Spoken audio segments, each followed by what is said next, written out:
Hey guys, welcome back to the channel. This is story about what if Naruto is trained by Yugao and Kakashi bashing and council bashing part 1. Before I start, please do support for more amazing content and comments for part 2. Do consider to subscribe my channel and share my video to your friends and check out the description as well. Let's start the video. Okage-sama, I think it's about time I helped him. A purple-haired Anbu stated. The Sandaime rested his head on his hands in shock that his strongest Anbu member wanted to train a genin, and that genin out of all the others. And what brought this, Nico? Hiruzen asked. Many reasons, in fact. For one, I was one of the few who protected from the villagers, and I've kinda grown attached. 2. I witnessed his so-called training method with his team, and I feel like his talent is wasted on Haddock since the Cyclops will only train the Uchiha because the idiotic council.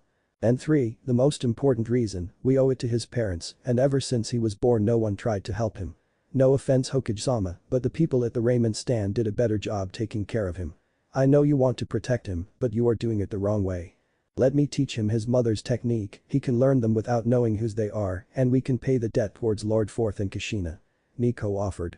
Hiruzen thought about this. It's true, Naruto hasn't had a proper teacher or anyone to look after him. Even if he had to admit with proper training, the young blonde would be a force to reckon with, and him being trained by an Anbu would help even the odds. This might be the only thing he could do for the boy. Nico, take off your mask.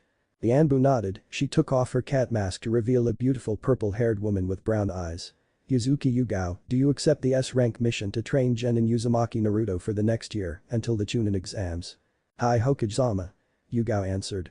And Yugao, don't speak a word of this to anyone. I'd rather have everyone who ever doubted the boy reap what they sowed. The Hokage chuckled. Hi, and Hokage-sama. Thank you. Yugao then shunshin away with a noticeable smile. Naruto's apartment. Naruto just got back from the wave mission with his team and was now boiling some ramen until he heard a knock on his door. When he opened the door, he saw a purple-hair lady standing there, but what confused the blonde was the familiarity he felt from. Then he remembered who this was. Nico-chan. Yugao was surprised he knew who she was without her mask, but nodded. The next thing, she was being embraced by the 13-year-old boy and decided to return the hug. I can't believe it's you, I missed you, you know. I missed you too, but how did you know it was me without my mask? Yugao asked. Naruto gave her a confused look before responding. You know, I'm not really sure. When you were at my door I just felt a warm familiar sensation coming from you. Yugao was shocked at this, but she had to confirm it. Have you ever felt this sensation before? The ex-Anbu asked. Yeah, actually, it's like I know how many people are near me, but don't know who they are unless I've met them before. The blonde responded. Naruto-kun, I believe you are a sensory type ninja. The what? Naruto responded, giving Yugao the cute little boy look that made her squeal in her head. Kawaii. You can sense people's present as well as their emotions. Anyway, do you mind if I come in? Naruto nodded and led her to the living room and gave her some tea. So Naruto, the reason I'm here is because I was assigned to train you for the next 6 months till the Chunin exams. The Hokage and I agree that training on the same team as Haddock might be hindering, but we can blame the council for that. What do you mean? They practically forced Kakashi-san to train the Uchiha against his will, so I'm going to train you. You will still do missions with them, but only D-rank missions. I don't want you tired when training with me, and as an award I'll talk to Hokage and ask him to tell you a secret. Cool, so am I going to learn some kick-ass jutsu and maybe get Sakura-chan to like me? Naruto asked in excitement. Naruto, calm down, Yugao giggled. I'm going to let you know about your training. We will first work on your physical abilities like weight, strength, speed, endurance, and your chakra control. Second, we'll be perfecting your chakra control. After that I'll teach you Kenjutsu. Yugao then pulled out some scrolls and tossed it towards Naruto. The blonde looked at the scrolls in confusion and turned his head towards his new sensei. What's Kenjutsu and what are these scrolls for? Yugao wasn't surprised that he didn't know what he was, considering all his instructors, except Iruka, was trying to sabotage him. Kenjutsu is the art of swordsman, in simple terms, just like how ninjutsu, jinjutsu, and taijutsu have different styles when it comes to certain people, so does Kenjutsu. She then gave him a book. Why won't you look through this book and see what style interests you? Naruto took the book and started looking through it. After a few seconds he stopped on a page and his eye looked like it was hypnotized. He then looked up at Yugao with a huge smile. How about Kadachi style? That's an interesting choice. It focuses on speed and hand-eye coordination, plus you can dual wield 2 at a time without worrying about losing speed. That style will definitely help you if you have wind or lightning affinity. Yugao pulled out some paper from her pocket and handed it to Naruto. Pump some chakra into this and we can find out what your affinity is. Naruto nodded and did as he was told and pumped some chakra in the sheet of paper. He was surprised when the paper split in half. Yugao was about to speak, but stopped when something unexpected happened. One side of the paper was soaked. The ex-Anba was quiet for a while, then snapped out of her thoughts when Naruto spoke. Did I do it right?" the blonde asked. "Yes, Naruto, I was just caught off guard. It seems you have two affinities, one to wind and the other to water. Mastering one affinity is hard enough, but two. Even a Chunin would have a hard time," Yugao explained. "Well, what do I do?" "From what I've seen, you learn the Kage Bunshin Jutsu," Naruto nodded. "Good, now make a clone." The blonde did as instructed and made a clone. Yugao made one, and the clone dragged the Naruto clone to the bathroom and closed the door. After what felt like 15 seconds, Naruto started to blush and turned to Yugao. "Why did you do that?" "The what?" "Why did you kiss me on the cheek?" "How do you know I did that?" "What do you mean?" Naruto's eyes shot wide open. How did he know? The clone got kissed, not him. Then he realized. I have his memories. Exactly, so if you read a book or practice chakra control, the memory and experience will be transferred to you. Yugao explained. The purple-haired Jonin then took out another scroll and pulled out what's inside, which was revealed to be chakra weights. "Put this on your arms and legs. This will increase your physical prowess, and every time it starts to feel light, pump some chakra to increase it. And never take them off unless you're sleeping, showering or if I say so." Naruto strapped them on, and the moment he did, the weight started glowing blue. Then he fell to the ground. It took a while for Naruto to stand up. Yugao was chuckling a bit. "If you train in those, then you'll become stronger. Now tomorrow morning we'll start your chakra control exercise, and I'm aware you know the tree climbing exercise, but you, or should I say your clones, are going to repeat it while sticking leaves to them." "Great, after I get strong enough to beat Team Sakura-chan might start to notice me and give me a date," Naruto said excitedly. Yugao put her hands on his shoulders, drawing his attention towards her. "I'm going to be honest with you, Naruto-kun, I think you should give up on Haruno-san." Naruto looked heartbroken. "I think you're too good for her. I see the way she treats you, and I don't approve of how she uses you to heighten her own ego. You're not an idiot because you want love, and you are an angel for trying to make her happy, but I assure you that there are way better girls in the world. Do you understand?" Naruto was sad, but even he couldn't deny the truth. "Alright, I'll try to move on, and who knows, I might find someone better." Yugao nodded with a smile and sent Naruto to bed and gave him a schedule. She gave him a kiss on his forehead and left. 2 weeks after Naruto started training, his chakra control and sensory abilities went up. She had Naruto's clones to study Fuinjutsu, and for some strange reason Naruto was picking up rather easily. While he was studying, his clones were practicing riding seals. Along with learning Kinjutsu and elemental manipulation, he was learning a new Taijutsu style from a new friend. Flashback 1 week ago. Naruto woke up in a sewer. He decided to walk towards the end until he stumbled upon a huge cage. When he came closer, 2 big pairs of red eyes were glaring at him. "So my jailer finally comes to visit." The deep voice spoke.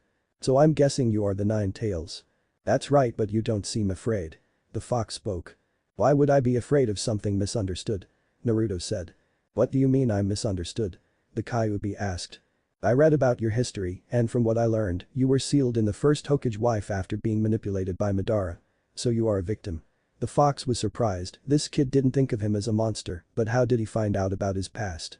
"If you wondering how I found out, there was some night when I was sleeping I saw your eyes look like the Sharingan and Uchiha was riding on top of you.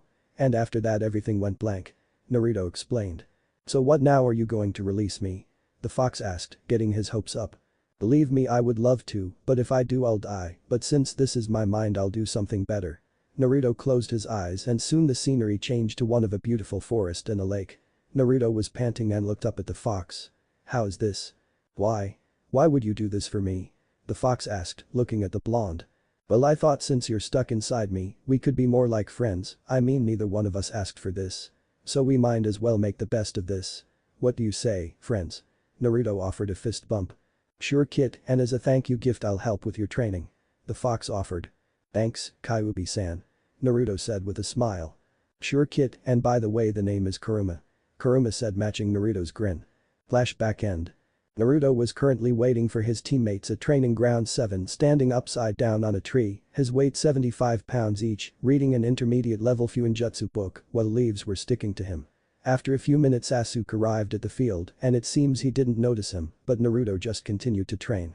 Soon he felt Sakura's chakra signature approaching and soon she arrived at the field, approaching Sasuke to his dismay. "Hey Sasuke-kun, how are you this morning?" Sakura asked, but sadly she was ignored. Sasuke was just leaning against the tree Naruto was on with his eyes closed. Sakura started looking around like she was searching for something. Hey, where is Naruto? Like I care. The Uchiha responded. Yeah, you're right, who needs that baka? The Pincat responded. Naruto would have normally responded, but he remembered what his new sensei said. Flashback. Naruto, there are many ways to win a battle, and one of them is emotions. Yugao said while doing kenjutsu sparring with Naruto. And why is it, Naruto asked, panting. Emotions like anger cloud your thinking and cause you to do reckless things or cost your teammates their lives. Naruto nodded. Remember, Naruto, you are in control. Yugao said, clashing with the blonde again. Flashback end. Naruto ignored the comment instead of making himself noticed. He continued his studies and exercise until he felt his sensei near, so he quickly put his book away and laid on the branch. Soon Kakashi arrived in a puff of smoke. You're late. The Pincat yelled. Sorry, I saw a new book on sale and I was waiting in such a long line to get a copy. The Jonin explained. Liar. Sakura yelled. Anyway, are you three ready for another day? Kakashi asked, confusing Sakura. What do you mean 3, sensei? Naruto is not even here yet. Sakura replied. Kakashi gave her an eye smile. What do you mean, Naruto has been here the whole entire time? Sakura and Sasuke's eyes widened and started looking around but couldn't find him. They then turned to their sensei and saw he was pointing up with his index finger, so they both looked up to see their blonde teammate there, like Kakashi said, meditating. When did he get there? The Uchiha asked himself. He could have at least said good morning, Sakura said. Naruto noticed his team looking at him and decided to hop down. Naruto. If you were here the whole entire time, why didn't you say anything? Naruto turned to the girl, then did 3 hand signs, and a puff smoke surrounded him. When the smoke cleared, another Sakura was there. Yay, who needs that baka? We don't need Naruto. Sakura said, before dispelling and turning back to Naruto. Does that answer your question, Sakura? Naruto asked. Sakura was surprised. Naruto never talked to her like that, and he didn't even add the chan like he usually does. Naruto, are you okay? I'm fine. He then turned to face her. I just did some thinking and decided to give up on you, to say Sakura, Kakashi and even Sasuke was surprised was understatement, but the blonde kept speaking. You told me you'll never go out with me, even though I really liked you and treated you better than team. But all you did was shout at me and hit me. Well, if you want to follow someone who doesn't even like you, that's fine, because I'm not about to do the same. I just hope you're happy and don't regret it. Naruto finished, turning his face back to his sensei. Sakura didn't know what to feel. She was happy that Naruto was going to stop pestering her, but somewhere in her heart there was pain because she felt like she just lost the one person who thought so highly of her. Well, no, that's out of the way. Why wouldn't we start off with a spar? Naruto, Sasuke. Naruto and Sasuke approached the field with the Uchiha smirking. Ready to lose, dope? Sasuke taunted. Naruto didn't respond and kept his gaze on Sasuke, ready for the signal to start. Kakashi was surprised by the change of his student but initiated the battle. Hajime Naruto charged at Sasuke with speed, surprising his teammates, but Sasuke smirked. The dope thinks he is better than me, I'll put him in his place. When Naruto got in his range, Sasuke cocked back his fist, getting ready to deliver a blow to the blonde Jinchuriki. Fortunately for Naruto, no one noticed his smirk. Flashback. Naruto and Yugao were at Ichiraku with Jonin explaining something to the blonde. Naruto-kun, do you know what strength and weakness are? The blonde nodded. Do you know what your strengths and weaknesses are? Naruto shook his head sideways. Your weakness is your chakra control, but that is because your chakra level is the size of cage, so controlling that much will take time. And we cannot forget your endless stamina. Note to self, keep that info from Anko. Because of your stamina, you can wear out an opponent and strike him down easier. All you have to do is. Flashback end. Sasuke threw a fist at Naruto, but then the blonde surprised him when he jumped over the Uchiha, getting behind him and swept, kicking. Before the Uchiha could get up, Naruto pulled out a kunai and pointed at Sasuke's neck. Give up. Sasuke gritted his teeth and smacked Naruto's hand and rushed him, unleashing a barrage of attacks. Meanwhile, Naruto kept parrying his attacks while moving backwards. Kakashi was amazed that Sasuke couldn't land a hit on the blonde, but no one was more shocked than Sakura. Kakashi-sensei, why can't Sasuke land a hit on Naruto? The Pincat asked. Kakashi ignored his female student and tried to figure out why Naruto didn't bother to attack. Sasuke was seething. As he was attacking, he noticed Naruto was getting faster, so to even the playing field he decided to activate his Sharingan. The moment he did, Naruto smirked, which didn't go unnoticed from Kakashi. What is Naruto planning? From what I'm witnessing, it seems like he wanted Sasuke to activate his Sharingan, but why? Kakashi pondered. I see your little trick, you're using chakra to increase your speed to make you seem untouchable. Well, whatever you can do, I can do better, Sasuke taunted. Sakura was starstruck at Sasuke's so-called coolness. Sasuke-kun is so cool, he saw right through Naruto's trick and now he's going to win, Sakura squealed. Naruto just smiled and added more chakra to his step to increase speed, while Sasuke did the same, still trying to land a blow on him, but his attacks were still being blocked and avoided. Why would Naruto use more chakra to increase his speed? It's not like he could hide now from Sasuke, now that his Sharingan is active. If this continues, Kakashi's eye widened when he realized what Naruto was planning. If I'm right about what he's doing, then this fight is over. A few minutes later, after Sasuke activated his Sharingan, he was panting while gasping for air. Naruto was waiting for this. He charged Sasuke and went for an uppercut, and being too tired to dodge, Sasuke took it head-on, was sent in the air. Naruto then leapt in the air and kicked Sasuke in the stomach, sending him to the ground unable to move. Kakashi walked in between the boys, analyzing both of them before raising a hand towards Naruto. Winner is Naruto. Sakura's mouth was wide open. Naruto beat Sasuke in 2 hits, while Sasuke couldn't even land a hit. Naruto won, but how? Sasuke is an Uchiha and had his Sharingan. I don't understand. Sakura said out loud. And that's why he lost, Kakashi said, walking back towards the girl with Naruto at his side. What do you mean? When Naruto first charged Sasuke and dodged his attack, then delivered that low sweep and hit him pinned. He knew Sasuke would try to strike back, and just like that he started leading Sasuke on. He added little chakra to his feet to dodge all Sasuke's attacks, waiting for him to use his Sharingan, and the moment he did, Sasuke started to copy Naruto, and by doing that Naruto's victory was secured. I still don't understand. Sakura responded. It's simple, Sakura. Sasuke lost because of his stamina and chakra exhaustion. I'm sure you're aware of this. Naruto most likely has more chakra than me, you and Sasuke combined. So even though he started to use chakra to speed up first, he was barely making a dent in his reserves. And even though Sasuke wasn't using chakra, he was getting physically exhausted chasing after Naruto, and after he figured out Naruto's trick and started to mimic him, Naruto added more chakra to his steps, and Sasuke did the same. Unknowingly to Sasuke, he was running out of chakra faster than Naruto was using his Sharingan at the same time. So basically Naruto uses Sasuke's own Sharingan against him. Kakashi explained. So Naruto only won because he tricked Sasuke-kun. If it was a test of skill, there would be no way Naruto could. Not true, Sakura, the blonde spoke. If I went on the attack in the beginning, I probably would have won sooner. With my stamina and chakra level, I wouldn't have given Sasuke no room to do anything. Naruto finished. But Sasuke-kun has Sharingan. Sakura replied. And I still beat him, so face it, Sakura, no one is invincible. Now, calm down, Naruto, good job on winning your spar and utilizing your strengths to your advantage. Let's head to the Hokage Tower, grab a D-rank mission, then take a break after Sasuke is done resting. Kakashi said. No, the 3 turned to see Sasuke get up. I want a rematch with the dope. I will not accept the fact he won that fight using a trick. Sasuke sneered. But we're shinobis, tricks is what we do. Naruto said, walking towards the Hokage office. Sasuke was about to retaliate, but Kakashi put his hand on Sasuke's shoulders, shaking his head, and they proceeded to the tower. Naruto, next time we fight I'm going to put you in your place. The Uchiha snarled to himself. Later that afternoon. After completing a couple D-rank missions, Kakashi gave everyone a break. Sasuke decided to go train some more, while Kakashi disappeared in a puff of smoke, leaving Naruto and Sakura alone. Naruto was about to follow suit and leave, but he was stopped when he felt a hand grab his wrist. He turned to see Sakura looking at the ground nervously. Naruto, do you want to go to Ichiraku's with me? Naruto's eyes widened and he had nothing to say, which made Sakura scared. I understand if you don't want to. Then no, it's fine, sure I'd love to. Naruto answered with a smile, which Sakura returned in full. When they both approached the ramen stand, Naruto and Sakura are greeted with a hello by Tuchi and a hug by Am. Naruto then ordered 2 bowls of beef ramen, and Sakura was about to order vegetarian until Naruto convinced her to eat something more calories, which caused the Pincat to complain until the blonde, with the help of Am, explained if she didn't, she will grow up being as flat as a board, since she will have nothing to burn when she's active on a mission or training. The results were uncanny when Sakura ordered 3 bowls of ramen, being pork, beef and 1 veg. After eating, Sakura decided to speak. Naruto, I'd like to apologize. Naruto quirked an eyebrow and stared at the girl. I thought about what you said, and I really want to apologize.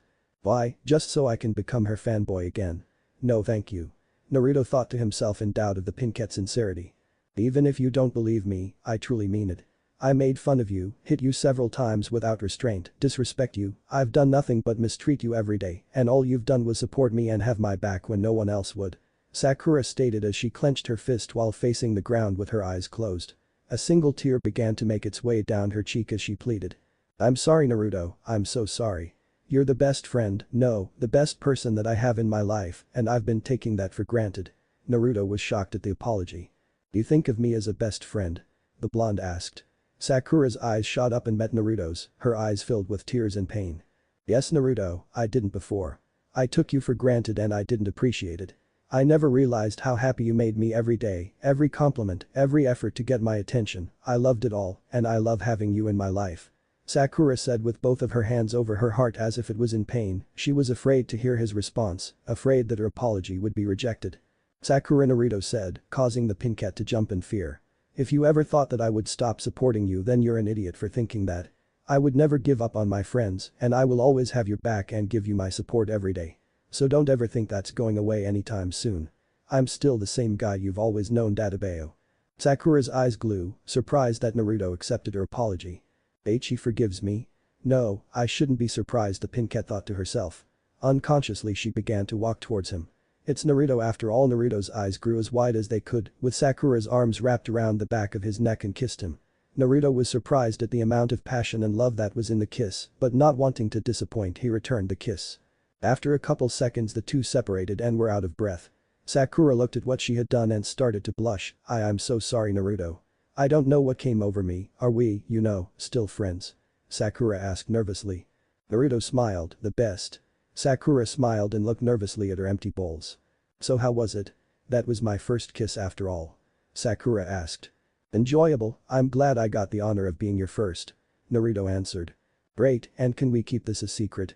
It's not that I'm ashamed, I just still have feelings for Sasuke. Naruto gave a heartbroken look of defeat.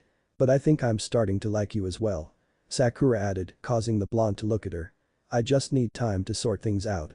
Don't worry Sakura-chan, no matter who you choose, I will support you and we will be best friends till the end. Sakura gave the boy a loving smile and after they were done eating, Naruto walked the girl home and decided to head home to train.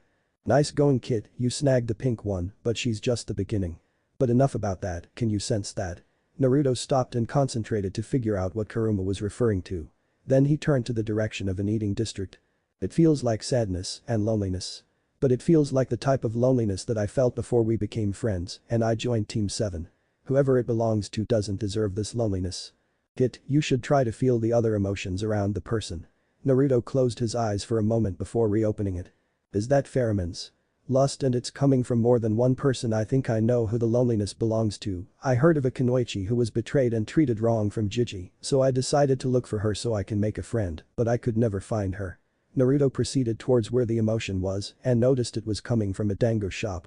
When he went in he saw a woman with purple hair and a fan-like ponytail, wearing a orange skirt with a fishnet shirt and legging to match, with armor on them. But what caught his attention was her eyes. She was alone and wearing a mask like he does. And to make matters worse, the lust he was sensing was coming off two male chunins. If I didn't know better, it would seem they're trying to get their dick wet and she's not willing. Scum like this gives men like us a bad name, I'm ending this. I'm with you kid, let's go. Naruto approached the three without them noticing. But what he heard next pissed him off even more. Come on don't be like this, we just all want a good time. One of the chunins said. I said beat before you end up in the hospital with unrecoverable injuries. The women threaten. Who's going to make us, you lucky to even be wanted, considering who you are, snake whore. The second chunin retorted, making the kunoichi flinch. One of the chunin reaches for her wrist, but to his and the other one's surprise, someone grabbed his wrist and gripped it tight, causing the chunin to grunt and turn to the owner of the hand. They saw surprised for a while, but it soon turned to irritation. What do you want, demon brat, you have no business here. Actually, that's where you are wrong, as a Konoha shinobi, it's our duty to protect each other, not harass others. Now would you be so kind and leave this beautiful woman alone? Naruto asked calmly, with cold eyes. Or what? You know I find it funny how you are protecting this woman, don't you know who she is? She's the snake whore no one cares about. She'll sleep with any guy just to feel wanted, oh I see, maybe you want to turn. Well get in line kid. The second one said. Naruto's hair covered his eyes and he was shaking. Anko didn't notice and was afraid that this kid was going to look down on her like everyone else. But she broke out of thought when she heard him mumble something. What did you say brat? The same chunin asked. Leave her alone or you'll deal with me. Naruto threatened with his crimson eyes and demonic voice, causing the two chunin to run and scream, while Kuruma was laughing in the back of Naruto's mind, while Anko was surprised that someone defended her knowing who she was. Naruto turned around and sat at the same table before speaking. Sorry about my gender, those guys should be ashamed of themselves, anyway I always wanted to meet you Anko-chan. Can I please get some dangos over here? Really brat, why on earth would you want to meet me? If it's to get boned, you might as well. That's not the reason, I assure you. I wanted to be friends with you for a long time, since the Hokage told me about you. Naruto answered. Anko was shocked to her core that she could possibly have another friend, but she needed to know why. You want to be my friend? May I ask why? Naruto sighed and decided to drop his emotional mask. Look into my eyes and you'll get your answer. Anko was confused but decided to test it out. What she saw in his eyes, her heart almost broke. This kid had the same eyes as her: loneliness, be hated, abandoned, sadness and long for love. He noticed and decided to speak. As you know, I'm a Jinchuriki, and ever since I was born, I've been targeted for attacks and the villagers' hatred. One day I asked Jiji how come I was the only one that felt alone, but he said that wasn't true. He told me there was a Kunoichi who's just as lonely, no parents and very little friends. I had hoped that I could find you, but he said you would be near training ground 44 and I shouldn't go near there until I became a genin, but to my misfortune, I could never find you. Naruto explained. Anko's heart was racing that there was someone in this kami-forsaken village that wouldn't treat her like an outcast and went through so much trouble to find her. Anko was unsure what to do, but this kid wore a mask and dropped it for her, so she decided to do the same and let her true self out, so she reached for his hands and held it in her own, causing the blonde to look at her. What he noticed was she was sobbing quietly and looked at him with pleading eyes. Do you really want to be my friend? Naruto smiled with tears coming down as well. Yes, I do. She gripped his hands harder. You won't abandon me? No, I won't. And you're okay with me being the snake whore? As long as you're okay with me being the demon brat. Anko smiled and nodded. Well, it's good to finally meet you, Hibiheim. Anko blushed at the nickname and put on a flirtatious grin. Same to you, Foxy-kun. After the introduction, they start to get to know each other's hobbies and dreams. They even had a playful argument about what food was better between ramen and dangos. Anko however scowled when Naruto told her about how his team treated him and a Kakashi, not training the blonde favoring the Uchiha. She was happy to hear that he made up with the pink head and surprised to find out Yugao was training him a Kenjutsu and other related techniques. So in honor of their new friendship, Anko was going to teach Naruto about stealth and assassination techniques and some snake-style moves. She also was going to get another friend who is a Jinjutsu specialist, guess who, to help the blonde in chakra control. And in return Naruto promised to study more Fuinjutsu to get the seal off Anko's neck, which caused the girl to hug the blonde, pressing his face in her assets, which she didn't mind. After the conversation the two bid farewell with Anko licking Naruto's cheek, which she explained as a way of marking him. Next day 8 AM. Naruto was looking through a book of Fuinjutsu intermediate level, while he had some clones around his apartment to affinity training. He needed to find a way to purge the seal of Anko, but first he had to understand it. From what Anko told him, all she knows is there is a slave seal and storage seal with Pedamere genes in it, but the third seal was unknown. He was broken out his thoughts when he heard someone knock on his door. He released his clones and went to the door and opened it to find a beautiful Kunoichi with raven black hair, red eyes and red lipstick. She was wearing a red blouse with bandages wrapped around her body. Excuse, but are you Naruto? The Kunoichi asked. Hi, who are you? The blonde responded. Before I answer any questions, do you mind if I come? The Kunoichi asked. Aw, my apologies, to leave a beautiful lady outside like this is disrespectful, please make yourself at home. The Kunoichi blushed and walked in. When she stepped in she noticed the apartment was a lot cleaner than she thought. And on his porch he had a mini garden, not a hobby most guys would bother with. She then looked at his dining table and noticed books about Fuinjutsu, Taijutsu, Kenjutsu, and chakra affinity. She broke out of thought when she heard his voice. Do you want some tea? The blonde asked. Sure, thank you. He then brought a cup to her and sat down at the table with her. She then decided to introduce herself. First off, I should probably introduce myself. My name is Kurenai Yuhi, you probably know me as the leader of Team 8. Anada-chan sensei, what can I do for you? Well, first, I like to thank you. You probably are unaware, but Anko is my best friend and like a sister to me. When I met up with her yesterday night, she told me about what event went on at the dango shop and she wouldn't stop talking about her new friend. As you know, she didn't really have any friends growing up and you made her so happy, it brought joy to my heart. So thank you Naruto-kun. Surprising the blonde, she reached up and cupped his cheek, kissing it slightly causing him to blush and rub the back of his head. Kurenai smirked. He has a big heart and is very innocent. If he was older, I would probably keep him for myself, not that age matters in the world of shinobi. The Jonin thought, and the second reason I'm here is because I was told you might need help with chakra control in Jinjutsu. I already know Anko-chan and Yugao-san is training you as well, but that doesn't mean I'll go easy on you. Naruto eyes widen and smile.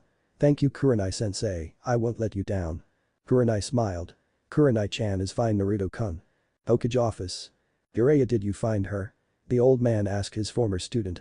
Yes, I did, but are you sure she'll come back because the Gaki is alive? He questioned. I'm positive, I have reason to believe that someone told her Naruto-kun perished alongside his parents. When I last messaged her, she wrote back saying she would have stayed if Minato Kushina or their son survived. Jiraiya was shocked at this. Which means she was fed false information. I'll see if I can convince Jiraiya was cut off. No, you will tell her I order her to come back.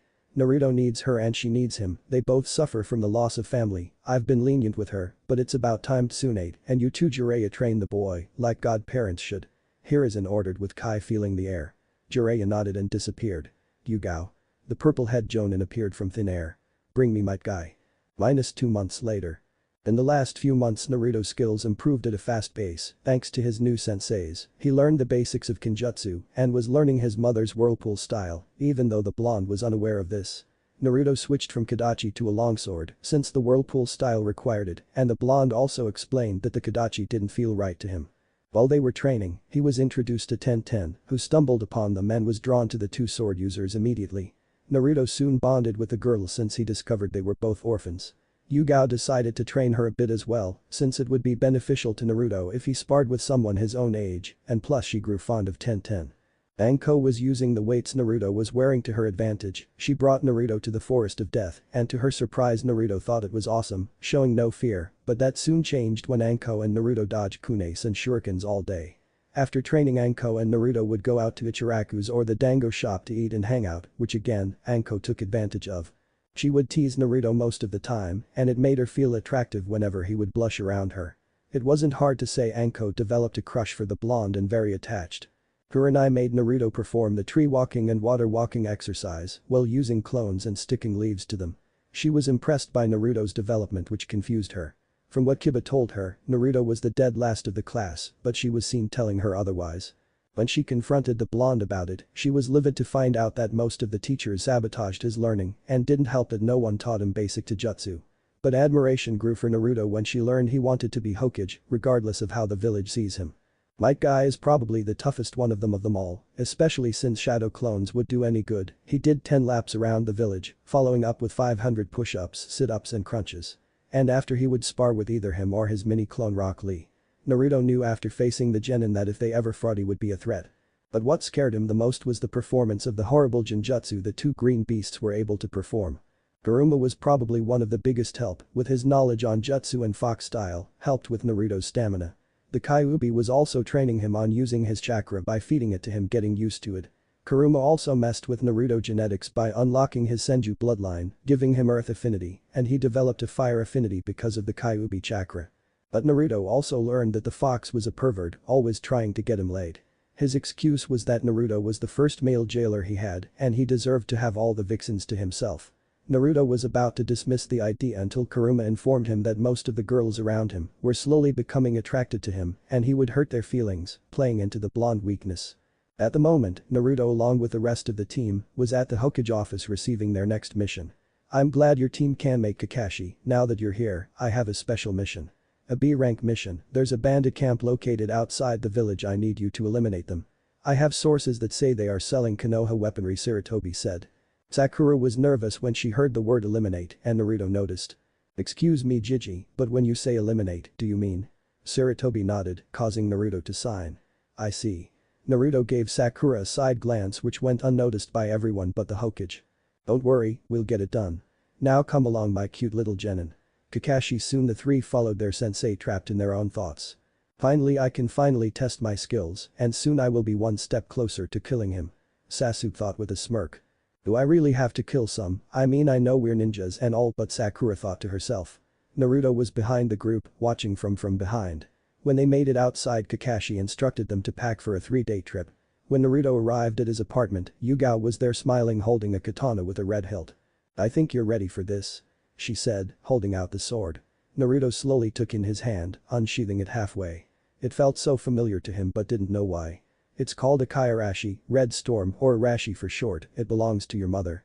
Naruto's face shot up so fast with mixed emotions, Yugao noticed and decided to clarify some things. Yes, I knew your mother, she was the one who trained me. But under orders from her very last breath, I was told not to inform you until you were at least Chunin level. She had multiple enemies and yes I knew your father, but we can't inform you until you are a Jonin level. Understand? I understand, and thanks for training me. Naruto responded. You misunderstand me, we are not done with your training, but good luck nonetheless. Yugao bent down and hugged the blonde. She stood back up and gave Naruto a devilish smirk. But before you leave anywhere, no student of mine is wearing a kill me monstrosity. Yes finally, I don't have to look at that horrible jumpsuit ever again. Kuruma cheered. Naruto's sweat dropped a bit. It's not that bad is it? Naruto argued. Kuruma and Yugao gave him a deadpan look. Naruto signed. Fine, anything else? Yugao smiled. I'm going to show you a sword sealing jutsu, that way you can seal it on your arm. And that'll be all. Village gate. Sasuke and Sakura were waiting at the gate for their third teammate and their sensei. Sakura was getting impatient while Sakura was trying to find a way to talk to him. You should ask him what he thinks about us, that way you could see where they stand. Sakura nodded and approached the emo. Sasuke-kun, Sasuke didn't even spare a glance, but she continued. What do you think of me as a person? Sakura asked. Sasuke turned his head towards her with a cold look, making the girl shiver. You want to know what I think? Sakura nodded. I think you are just useless deadweight, just an annoying fangirl who can't take no for an answer. I don't even know why you became a ninja. And just to make another thing clear, I will never like you or that useless Yamanaka. You're better off with a dope. Sasuke finished before turning back around. Sakura's heart took a nosedive and she fell to her knees beginning to cry until another voice was heard. Well, you know what I think. Sakura and Sasuke turned to the voice and saw Naruto, but in a different attire. He was wearing a blue jacket open with a fishnet shirt underneath that showed his muscle gain from his training with a green-blue jacket, had orange stripes coming down the sleeve with a Uzumaki swirl on the back. He wore black cargo pants and sandals with his headband tied around his neck, letting his hair free, which seemed longer than before. Sakura was blushing up a storm at this new look. Is that Naruto? He looks so cool, so mature, so hot. Damn it, we shouldn't have rejected him all those times he asked us out, if I knew just a change of clothes was enough to turn him from an idiot to a smoking hot stud arg. Inner yelled, with Sakura nodded in agreement. I think Sakura is pretty smart and beautiful to add. So she's a fangirl, a step in the right direction she can become stronger than you. Naruto's comment caused Sakura to blush and Sasuke to stomp towards the blonde standing face to face with him. How dare you, no civilian bitch can become stronger than a Uchiha, especially an elite like me. After all, only a Uchiha can beat a Uchiha. Sasuke sassed. Naruto glared back causing Sasuke to shiver and step backwards a bit. First of you Uchiha asshole, Sakura isn't a bitch, she's our teammate and our comrade. Second, if it takes a Uchiha to beat a Uchiha, tell that to the first, second and fourth Hokage, Haku and Zabuza who kicked your ass, and me who beat you in our spar 2 months ago. Naruto argued. Sasuke threw a punch at Naruto, but the blonde disappeared, making the emo confused until he felt something sharp against his neck. What happened? I thought Uchiha could beat Uchiha, yet you're the one with a kunai at his throat. Sasuke turned around to see Naruto glaring at him while releasing some kai. Sakura was amazed at Naruto, and her opinion on him shot up. Sasuke was seething. Alright, calm down everyone, we have a mission to do. Kakashi said, appearing out of nowhere. Naruto moved away from the Uchiha, who was glaring daggers at him, to stand next to the Pinket, giving her a warm smile. Is everyone ready? The 3 genin nodded. Kakashi then leaped into the trees with the others following with Sasuke in the front, Naruto in the middle, and Sakura in the back. Naruto slowed down a bit to move next to Sakura, grabbing the girl's attention.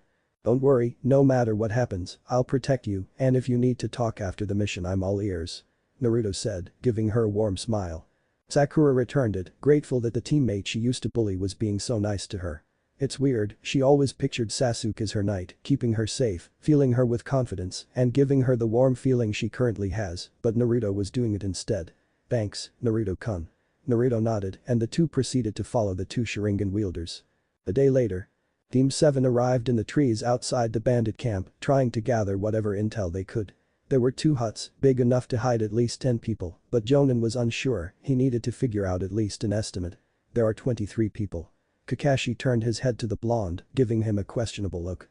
I said there's 23 bandits. How do you know that dope? Sasuke asked. Naruto, are you able to sense other people's chakra? Kakashi questioned. Naruto nodded. But it's strange. What is Naruto-kun? Sakura asked. Well, from my understanding, normal bandits have chakra levels of an academy student, correct? Kakashi nodded. Then we have a problem, there are 2 chakra signatures between yours and the team. I think there are 2 Chunins here. Naruto added. Kakashi narrowed his eyes. Where are they? Kakashi asked. There's one in each tent. If you don't mind, may I recommend something? Kakashi nodded, giving the okay. Now that we know there are at least 2 ninja, I think we should capture one for interrogation. Good idea Naruto, I'm proud of you. Now I think we should split up, you 3 go to the left hut, I'll capture the one on the right, so don't hold anything back. Kakashi instructed. I don't plain, time to show these guys why you shouldn't mess with the elite. Sasuke said with an arrogant smirk. Naruto just shook his head in disgust, while Sakura found his attitude disapproving, so Naruto being the smarter one of the two decided to voice his opinion. Fine, you can have the shinobi, but let me at least make some shadow clones to take out the bandits. Naruto offered. Sasuke scoffed at the offer. Who do you think I am? Uchiha doesn't need help from 2 nobodies, but he didn't get to finish because Naruto grabbed him by his collar, bringing the Uchiha to eye level. Sakura was nervous, she wanted to defend her crush, but she didn't want to ruin her new relationship with Naruto. Listen here team, we're on a mission for the village, and I will not have us fail this mission because of your reckless ego. To you it might just be a way to test your imagination strength, but you will not put me and Sakura-chan lives at risk. Naruto spatted, causing Sasuke to hiss and Sakura to blush. He then threw Sasuke to the ground and made 11 clones. Listen, I want you to quietly take out anyone with lower chakra reserves than Sakura and do it quietly. The clones nod and disappear. Sasuke was seething with anger and walked up to the blonde. How dare you treat me like that, I'm an elite and you should bow to me. I wanted to fight them to test my skills and I will not let you get in the way of my ambitions. Sasuke practically yelled. Naruto glared at the emo ready to knock him out until he started throwing up. Sakura ran towards the blonde, worried for her blonde teammate, while Sasuke took the opportunity to leap away. Naruto-kun, are you okay? What happened? Sakura asked. My clones Huff took out all the bandits. Naruto answered. Seeing Sakura's confused face, he decided to explain.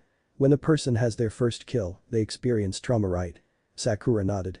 Well, since my clone killed 11 bandits and I just gained their memories, I just experienced it. 11x Sakura's eyes widened and began to hug the blonde, rubbing his back in an attempt to comfort him. Why would you do that? Sasuke and I would have been able to help you. But Sasuke now? No Sasuke-kun. Naruto teased, making the pinkette blush trying to lighten the situation. But to answer your question, I saw how nervous you were when we were handed the mission. I figure you couldn't bring yourself to take a life, so Naruto was cut off. You did this for me? Naruto nodded, causing the girl to hug him tight before her, making the blonde blush. Thank you Naruto-kun. Naruto smiled and hugged the girl back. No problem, now let's go find Prince Emo before he gets into trouble.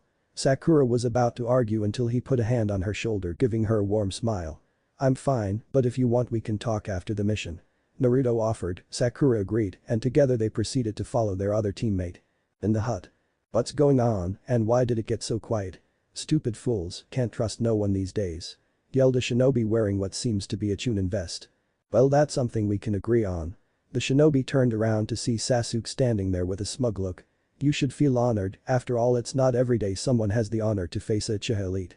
An Uchiha, ha ha ha, like I give a damn, I'm still going to kill your ass brat. The ninja charged at Sasuke with a sword in his hand, while Sasuke whipped out 2 kunes and activated his Sharingan. The enemy nin brought his sword down into a horizontal slash toward Sasuke, which the Uchiha blocked, but to his dismay, forced him down to one knee struggling to get up.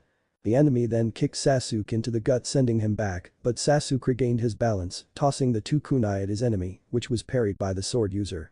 For Uchiha, you're sure not nothing great. The enemy taunted, making Sasuke glare at the shinobi. You dare mock the great Uchiha clan. Sasuke yelled in anger, then went through a couple hand signs, which didn't go unnoticed. Kaiten. Dikakyu no Jutsu. Fire style. Fireball Jutsu. Sasuke shot out a huge forel towards the mystery shinobi, but he was not prepared for a counter. Suiton. Suiton no Jutsu. Water style. Water bullet. Both of the jutsus headed directly for each other, and when they met, the water jutsu pierced Sasuke fire, hitting the Uchiha sending towards the wall. That was too easy, now it's time to finish this. The shinobi charged Sasuke with a sword in hand, preparing to strike the final blow, while Sasuke had his eyes closed waiting for it to be over, but the moment he brought his sword down, it was blocked by another. Looking up, the shinobi saw a boy with blonde hair standing in front of him holding a sword with a red hilt.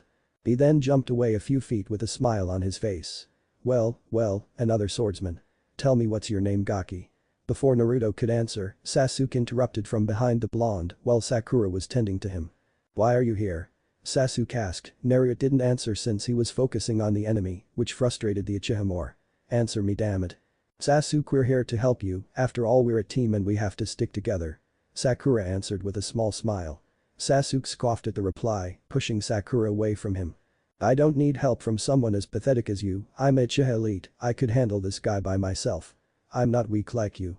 Sasuke spat, causing the girl's heart to crush. He then turned to Naruto, who was still focused on the enemy. That goes for you as well, dead last, this is my battle, and I will not be outdone by you. Naruto looked over his shoulder, glaring at the Uchiha, which made the emo shiver, but didn't respond and turned his head towards the enemy. My name is Naruto Uzumaki. And you?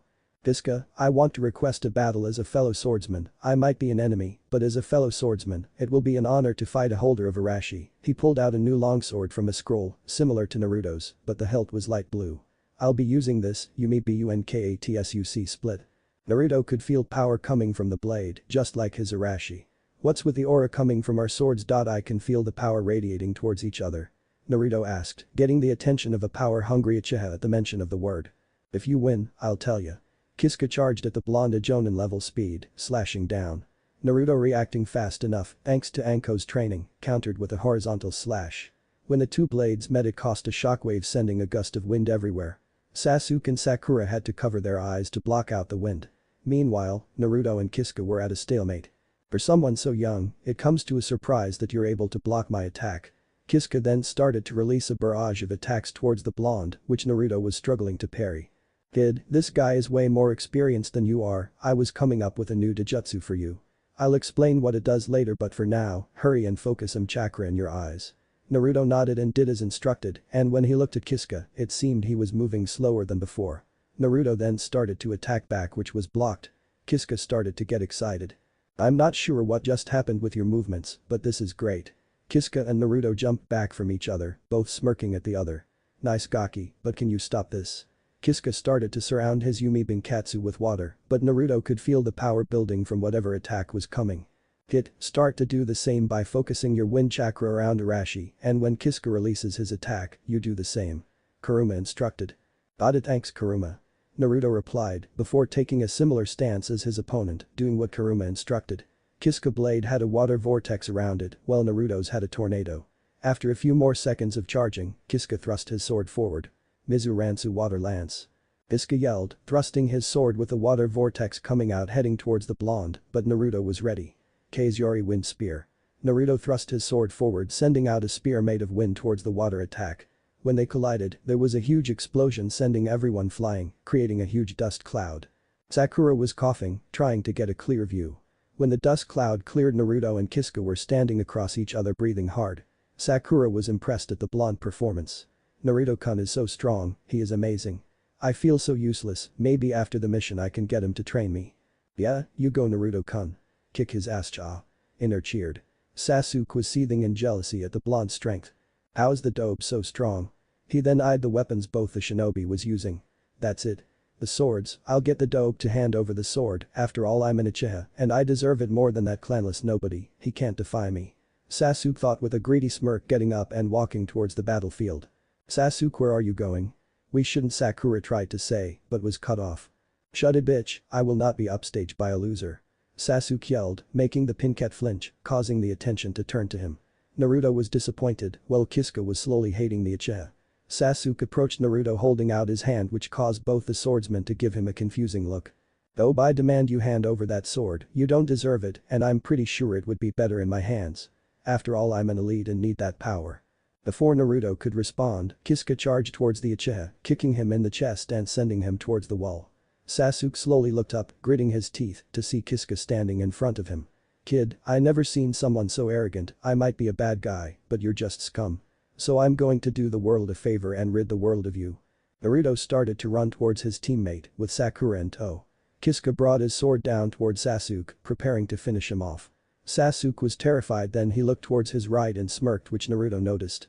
He followed his gaze and saw he was looking at Sakura, but the Uchiha smirk made him feel uneasy. Hit. The Uchiha is planning to Kawarimi with the girl, I'm going to send some chakra through your feet. Naruto was alarmed and dashed forward with the help of Kurama chakra, increasing his speed. Sakura was running towards her former crush, preparing some kunai to defend when she felt a pull in her stomach. All of a sudden she was in front of Kisuke, which the swordsman didn't notice until the last moment. Sakura closed her eyes, life flashing before eyes, and the last thing she saw was Naruto giving her his signature grin with his blue beautiful eyes gazing at her. After a while when nothing happened, she slowly opened her eyes to see Naruto standing in front of her, arms spread protecting her. Asuka and Sakura were surprised at the speed Naruto used to get there, but soon snapped out of thought with the former leaping back and turning his gaze towards the emo. What kind of sick bastard switches places with his teammate? Kisuga yelled. Naruto fell backwards grasping his chest while in Sakura's arms, the pin cat crying. She is expendable. She should feel honored to sacrifice her life for the ass of the great Uchiha clan, at least she was useful. Sakura, Naruto, and even Kisuga were shocked by the Uchiha words. Sakura slowly took off Naruto's jacket and turned it into a pillow and laid the blonde on it. She then got up and approached Sasuke with her head down, making Sasuke raise an eyebrow. What do you? But he didn't get to finish because Sakura threw a punch at his face, sending him flying with a chakra-enhanced punch. I'm not expendable and I would rather die than help you. Sakura yelled, causing Kisuga to whistle at the girl. Sasuke slammed into the ground and was now unconscious. Stupid prick, because of him, Naruto's hurt. Inner said. Sakura was angry at the unconscious emo, but was touched by the blonde for risking his life. She suddenly remembered the situation and turned to the swordsman with a kunai in her hand. Kisuga chuckled. Don't worry, I want to fight Naruto fair and square, I won't strike him while he's down, so I'll give him a couple minutes, nice punch by the way. Kisuga complimented. Sakura nodded. You're from Kiri, aren't you? Sakura asked. How did you know? Well, I saw your water attack and you're a swordsman, so it kinda adds up. Sakura answered. Kisuga nodded, then he and Sakura heard Naruto grunting and stood back up. But what shocked them was the scar on his chest was healed. Naruto-kun. I'm fine and nice punch. Naruto commented, making the girl blush. He then turned to Kisuga. I'm ready to finish. Fine, but after your teammate little stunt, let's end this with one attack, all or nothing. Naruto nodded and both sheathed their sword in a battle stance, pressure feeling the air. And for a brief moment they both disappeared and reappeared on the opposite side from their original spots. Naruto stabbed his sword into the ground using it as a crutch, but Kisuga fell to the ground with a cut to his chest smiling. Looks like you win. Come here, Gaki. Naruto limped towards the falling warrior slowly because of exhaustion. Sakura seeing this put his arm around her shoulder. Grab my sword and cut your finger. Naruto was hesitant for a moment but did as he was instructed. The sword absorbed the blood and began to glow and stopped after a few seconds. Since this is my last breath, I'm giving you the sword. By marking it with your blood, it will only allow you to wield it. Thanks for the battle by the way. The swords we hold are legendary swords, but they won't just allow anyone to use them, they choose their wielder, and I had a feeling it would choose you. Sorry about the cut, didn't mean for it to happen. Before I go, let me tell you, there are many legendary swords in the world, so find them and master them, bye Gaki. And with that the swordsman closed his eyes. You know he wasn't that bad. Sakura commented. Naruto nodded and sat down with Sakura next to him. She then decided to do something bold and kissed the blonde on the cheek, making him flush. Thanks for saving me, Naruto-kun. She leaned on his shoulder while waiting for their sensei. Naruto was laying down on top of the monument of the Yondaime, with many thoughts running through his head. He was pissed at his emo teammate and happy about the news he received. -2 hours ago. Team 7 was in the Hokage giving reports about the mission. Kakashi was worried through the whole trip back. Naruto hadn't said a word to him or Sasuke, but would have casual conversation with Sakura. He even let Naruto have all the weapons from the bandits Sasuke defeated as punishment for the Uchiha's action toward Sakura. And speaking of said girl, Sakura's feelings for the two boys had done a 180, or should he said 200. While she never really hated Naruto, she was now reliant for the blonde, looking at him in a new light after his past actions. Naruto protecting her was a real eye-opener for her, and now she had a crush on Naruto or something more. As for Sasuke, Sakura had complete disdain for the boy, she couldn't even say his name without lacing it with venom. He was wondering if he could get them to work together for the Chunin exams in a few months. After finishing explaining about the mission, Kakashi was eyeing his leader to see his reaction, and as expected he was pissed. I see, for Sasuke Uchiha punishment, half of his mission pay will go towards Sakura Haruno. Hiruzen declared, making seethed. You can't do that, but the Uchiha was cut off by high killer intent. You better watch how you speak to me, boy, you may have the council under your feet, but not I. When I say something, you listen, am I clear? Sasuke nodded his head weakly from the pressure of the Kai. Good, now Team 7 you are dismissed, except for you Naruto. I believe we have a promise to fulfill. Kakashi and the emo proceeded to leave, but Sakura stayed holding Naruto's hand tightly. Naruto figured this would happen, signing he turned his attention towards the Hokage. Digi, is it okay if Sakura stays? I don't mind her listening. Naruto asked, surprising Hiruzen and Sakura. Are you sure Naruto-kun, I understand this is personnel for you? Sakura looked at Naruto with a guilty look, whatever they were about to talk about was a private matter and she was feeling bad being here. It's okay Naruto-kun, I don't have to be here. I'll just. It's fine Sakura-chan, I trust you. After all, we're friends now and I was going to tell you anyway. Naruto said, giving her one of his warm smiles, causing the girl to blush. Alright, if you insist. Now as of promise I will tell you about your mother. Sakura whipped her head towards the Hokage and back at Naruto seeing a little excitement from his eyes. Your mother is not originally from this village, she's from Yuzu just like the rest of your clan. But she was the sole survivor. Your mom was most likely the strongest female in the village next to Tsunade. Her name was Kushina Uzumaki, she was feared for her Fuinjutsu and Kinjutsu. She had as much chakra as you and unlimited stamina. In the village, she was known as the Red Habanero for her fiery personality and red hair. But on the battlefield, she was known as the Red Death of Konoha. And just so you know she and your father loved you very much. The Sandaime finished. Naruto gave a real smile with tears coming out his eyes. He was glad he was loved and wanted. He also found it pretty awesome to be in a clan. Sakura smiled for her new friend and gave him a warm hug, which was returned. And my father? Naruto asked, letting go of Sakura to the girl's dismay. I'm sorry Naruto, but on your father's orders, I was told not to give you any information regarding him until you reach Chunin. Also Sakura, this is a S-class secret, so only Naruto and I are allowed to share this information, understand? Sakura nodded. He turned his attention to Naruto and signed. Present time. Naruto still hasn't confronted the Uchiha about his action, and it wasn't helping that a certain fox was telling him to kill the emo, which he was considering. While he was in thought, he didn't notice a shadow approaching him with a seductive grin. Well there you are Foxy-kun, I'm glad I caught you alone. Before Naruto could get up, he was straddled by Anko. Anko-chan, what are you doing here, not that I don't miss you. I was looking to ask you something, but the look on your face tells me you're upset. Want to talk about it? Anko asked in concern. Naruto signs and begins to explain what took place on the mission. Anko was quiet for a while processing what she heard, then started leaking killer intent. So the emo prick thinks everyone is beneath and should be sacrificed for his cause, well I bet your precious Anko-chan can change his mind. Don't bother, if you touch him, the council of douchebags will be up your ass. And frankly it's not worth it. True, those Uchiha ass-kissers will do anything for their emo overlord. Anko said but remember what she came for. Looking at Naruto still in a bad mood, she decided to do something about it. While straddling the blonde, she slowly started to gyrate her hip against his crotch, making Naruto blush. Hey Anko-chan what are you? Ah, what's the matter don't you like your sexy Anko-chan? Anko moans, happy that her plan was working, while feeling happy her favorite blonde was enjoying this. She started to go faster, while gasping for air. Naruto was getting turned on and grabbed Anko's hips to help her. He didn't know why this was happening but wasn't complaining.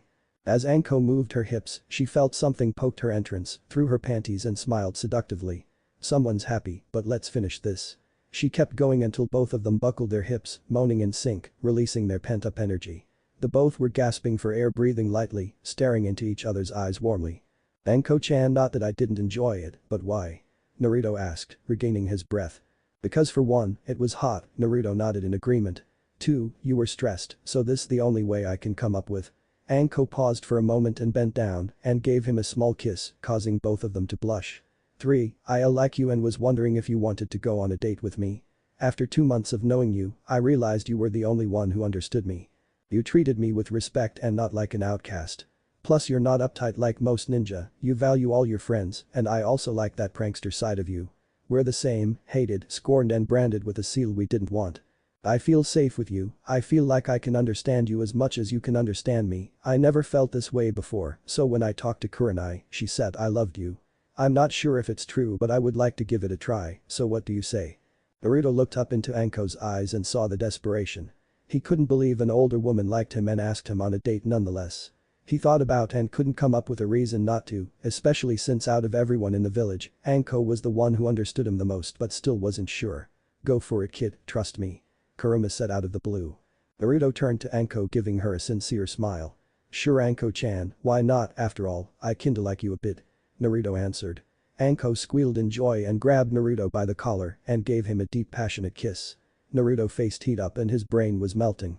Anko pulled away with a trail of drool connecting their mouths. Great. She then grabbed Naruto's hand and jumped off the mountain, both screaming in joy while falling towards the ground. Once they landed, the older Kunoichi proceeded to drag him through the village in the direction of the dango shop. The village glared at the two, but the two were enjoying selves to notice. Dango shop. Anko and Naruto were eating a whole plate of fruit dangos while chatting about the mission. Well, Anko was eating the dangos and Naruto was feeding her. So Foxy-kun, tell me what went wrong with the mission. From your training, killing a few bandits should have been a walk in the park.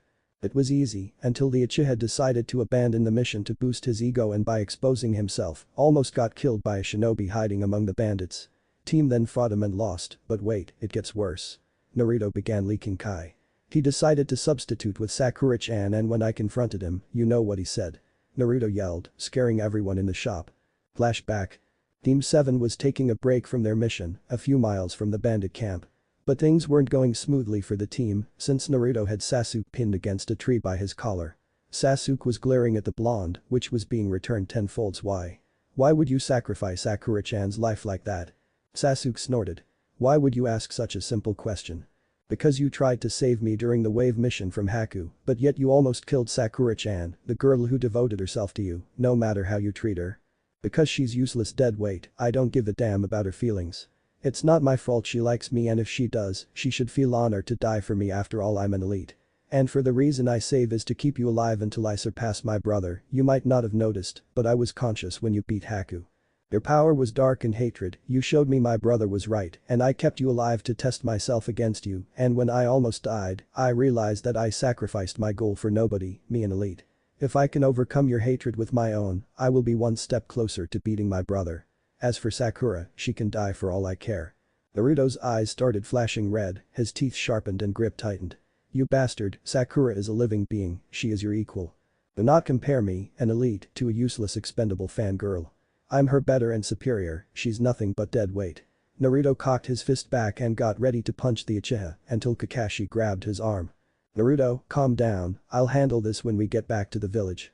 Kakashi ordered, but was shook a bit when he noticed Naruto's eyes.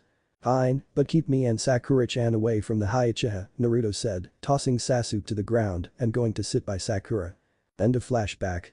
Anko gritted her teeth after hearing the story, she never really was a fan of the Uchiha, he got everything on a silver platter while Naruto suffered, and the worst part, he refused love and acceptance from the village, the very thing she and Naruto wanted. The spoiled prick, I'm shocked you didn't kill him, if it was me, I would have had torture him myself. Anko said. But if you did, the ass-kissing council would have never let you get away with. Naruto said, getting a nod to Anko. I know, they would do anything for their little precious Uchiha. Anyway now after listening to that, I need to vent. So forest of death for a little spar. Naruto smiled and nodded. He paid for the dangos, which Anko thanks by pecking him on the cheek and shunshin away. -30 minutes later. Anko was jumping from tree to tree, dodging shuriken backpack to back. She landed on a tree, then blocked an axe kick from Naruto and grabbed his leg. She pulled him forward, then punched him in the face causing him to turn to smoke. A Bushin. Anko looked around and was impressed she couldn't find him. She soon sensed a presence and turned to see Naruto leaping towards and delivering a roundhouse kick. Anko ducked, but Naruto didn't give up, he threw a punch, Anko tilted her head, causing the punch to miss, and kneed Naruto which he grabbed and used it to leap away and ran back toward Anko and went in for a high kick, Anko stepped back to avoid. Anko snaked around Naruto by going under the branch and get behind and kicked him off the tree branch, but as she witnessed him falling, she was surprised when he turned to smoke. Before she could turn around, she felt something kick her into the back and flew into a trunk of a tree. After getting her head together, she looked up to see a huge fireball heading towards her. She rolled forward to dodge and the fireball hit the tree behind her. Not bad Foxy-kun, but it's not over yet. Naruto smirked, then he noticed the tree behind Anko beginning to fall and she was in its path. Hibi-chan. Look out. Anko looked and closed her eyes. Naruto leaped and went through some hand signs. Makuto. Sien. A couple of woodbines appeared in front of Anko, wrapping around the trunk of the tree, protecting Anko from the impact. Anko opened her eyes and widened what she was seeing. There was a tree inches from her face, but the shocking part was the trunk of the tree was being restrained by wood-like veins coming out the ground. Naruto landed in front of her and grabbed her hands. Are you okay? Anko snapped out her dazed and looked at Naruto. And Naruto-kun, you have the wood release. Naruto signed and nodded. Yes, Kurama said have the blood of the Senju and he awoke it a while ago, using his chakra as enhancer. Who's Kurama? Naruto pointed at his stomach. Oh, anyway congrats on the bloodline and all, even though it's an inconvenience. Anko said, sitting down on the tree, hugging her legs. Naruto cocked his head to the side in confusion and sat next to her. What do you mean? Well, once people find out you have the ability of the Shodai, you will be put into the craw, which means I have to share. Well, what if I refuse? Naruto offered, causing Anko to look at him in shock. Are you crazy? Why would you turn a chance to have a harem to yourself? Most guys would jump at the opportunity. Anko asked. Naruto gave her a warm smile and held her hands in his. Because of you, you're the first person to confess to me, you understand me well and just like you, I want people to love me for me and not want me for a breeding stock. Naruto answered. Anko stared at the boy in front and was amazed at how big his heart was. There was someone who genuinely cared for her and would have her over countless women. Anko grabbed Naruto by his collar and pulled him into a kiss, no tongue, but it was deep and filled with a lot of emotion. After a few minutes, she pulled away from the crimson-red Naruto. Anko gave the blonde a real smile, making Naruto blush harder. I'm definitely falling for you, and thank you. But sadly you won't have a choice. Well, if I don't have a choice, then how about I let you choose the other girls I'm with? Will that make you feel better? You're really going out for me and it makes me happy. I'll accept the offer and one more thing. She pulled Naruto into another kiss, but this one was quick. That's for saving and thinking about my feelings. Anko said, leaning her head against Naruto. Both enjoy each other's company. Yamanaka's shop. Ino was sitting at the counter, reading a magazine since it was a slow day. She was looking for tips to improve her look to attract a certain emo Uchiha while daydreaming about marrying him. But she was snapped out of her thoughts when she heard the door opened. She looked up to see Sakura walking in with a depressed look. What are you doing here, forehead? Ino. Sakura started, getting a surprised look from Ino since she didn't call her pig. She looked into Sakura's eyes, she saw anger and determination. We need to talk about Sasuke-san and our friendship, do you mind taking a short break to talk in your living room? Sakura, I can't. Please. This is important. Sakura pleaded with her former friend. Ino started to look concerned for her friend. Why did she want to talk about Sasuke-kun? She first thought Sakura was going to try to convince her to give up, but she just remembered Sakura addressed Sasuke-kun as Sasuke-san. Sure, come on in. Ino turned the sign on the door to be back in a few and guided Sakura in the house in her living room and sat down on a cushion at the dining room table. Okay Spill, what about Sasuke-kun you want to talk about? Sakura signed and prepared for Ino's reaction. Hokage office. Hokage was sitting and battling his worst enemy, paperwork, wishing to do away with it or at least hoping for a brief distraction. Unfortunately for him, he got his wish in the form of an overdue visitor because Tsunade slammed the doors open with what to be hope in her eyes, breathing hard as she just ran a mile. Is it true, is my grandson alive? Hiruzen was shocked at the sudden appearance of his student. And what did she mean to her grandson? Hello Tsunade Haim, it's good to see that you are well, but what do you mean your grandson? Tsunade eyes widen a bit in sign as she pinches her temples. Kami have mercy on that pervert, I guess he didn't tell you. Tsunade took a seat in front of her sensei. I'm sure you are aware of Minato being Jiraiya's son. I am, from what I learned Minato was an orphan before Jiraiya came along and adopted him. That's not necessarily the case, Jiraiya didn't adopt him, he is his actual father. Tsunade stated, gauging his reaction. And as she thought, he took it as a surprise considering his pipe fell out of his mouth. And that's not all. What else could there be? And who's Minato's mother? Hiruzen asked. Tsunade was quiet for a moment before mumbling something. Do you care to repeat that? It's me. Tsunade answered. I'm his mother. After Dan's death, I left the village as you know, one night Jiraiya found me and we played a game of poker and we each made a bet. If I win, he would pay off one of my debts and if he won, I'd go on a date with him. As you know he won and we went to a bar and had a few drinks, that's when things got dangerous. We ended up at a hotel and then the rest is history. Hiruzen nodded. Why didn't you return with Minato and how come no one knew? Because of Minato-kun, I told him about his family and the village, he was excited and wanted to become a shinobi for the village. He knew of my disdain and told me to come when I'm ready. Funny right? I'm his mother and he was concerned for me and my image, he kept his status a secret that way he wouldn't be forced in the craw and for my image, that way no one would think I would abandon him. But her fist clenched in anger as she gritted her teeth. When Jiraiya told me about Kushina being pregnant I was ready to return and when I did, I was surprised to see he was marrying a Uzumaki. So I decided to wait to let the village know about Minato until his baby was born. I understand, so why did you think Naruto-kun was dead? Hiruzen asked. Because the elders and Danzo told me they were killed by the fox. When I returned from the search for the snake team the fox was already sealed. I went towards Minato-kun house and Danzo was there with the two old bats. He told me Minato and his family were killed, so I left with Shizune and never came back. Tsunade finished, leaking some kai along with Hiruzen. I should have known. Ever since he was young, Naruto was targeted by the corrupted Warhawk to become his personnel weapon. He even gained control of the civilian council with the help of my former teammates. I swear I'm getting too old for this shit. Well, how was his life here in the village? He was the son of Minato-kun, so I hope he wasn't spoiled. Tsunade asked eagerly. Hiruzen started to sweat a bit. Well, you see. Yamanaka's residence. Ino was staring across her dining room table at Sakura after Sakura informed her about her mission with her team. The platinum blonde couldn't believe that her Sasuke would use Sakura as a sacrifice, and to make things more surprising, Naruto, the former deadlast, jumped in front of the pincat and took a hit. Ino, I know how you're feeling right now, but I think you should give up on Sasuke. But what about marrying him? He's the best. He was the best but not anymore. He lost multiple fights since we were put on a team. On the wave mission, he fought an ice user and lost, but Naruto beat him. He fought Naruto in a spar with his Sharingan, but lost. And lastly, the Nukenin who attacked me was beaten by Naruto, the same one that beat Sasuke. Sakura said, drinking some tea. Ino was amazed, she always believed that Sasuke was the ace of Team 7, but it seems Naruto was stronger and she didn't want to admit it, but she found it romantic that Naruto took a hit for Sakura, like a knight for her princess. I guess we were wrong about the two of them. Sakura nodded. We are more than that. Ino stared at Sakura confusingly. We were bitches, we worshipped Sasuke so much, we treated everyone else like crap. We did because he's a Uchiha and he was an orphan. But so was Naruto, but he was ignored and bullied by everyone including us. But that was his fault, he was annoying and always pulled pranks. Ino argued. Sakura shook her head. Be that as it may, if I think about it, Naruto-kun might be the perfect guy for me. Also I think I know why he was pulling pranks and I'm pretty sure it wasn't just for enjoyment. During the wave mission, I found out a little about Naruto's past and it was pretty bad. Well, how bad was it?